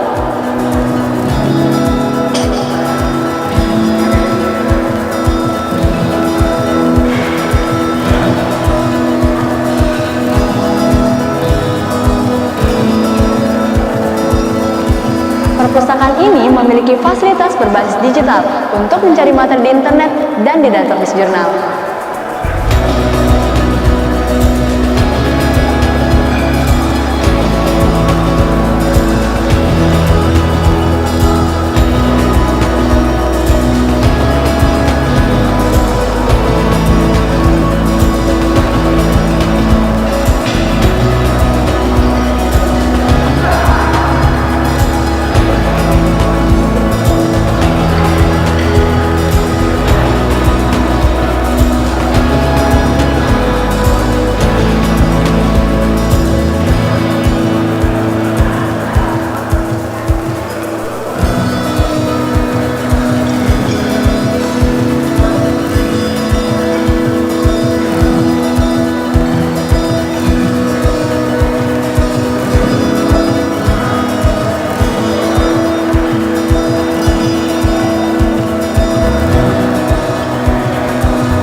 yang terkomunikasi, yang unggul dan dapat diterapkan, pengabdian masyarakat yang berbasis riset, serta tata kelola fakultas yang modern dan kontemporer, sehingga didapatkan mahasiswa yang berprestasi dan humanis, serta dosen berreputasi, tenaga kependidikan profesional dengan output menghasilkan lulusan yang ceria dan berkarakter, yang berkontribusi bagi nusa dan bangsa.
University, one of the best universities in Indonesia, located in the city of Makassar, South Sulawesi.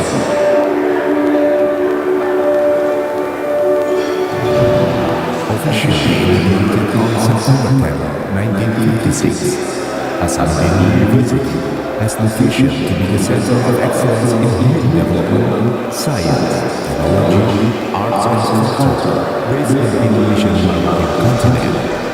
UNHAS is determined to carry out its mission of creating a quality, innovative, interactive learning space to create and disseminate knowledge of excellence and beneficial science. Since 2020, UNHAS has been building multiple campuses in different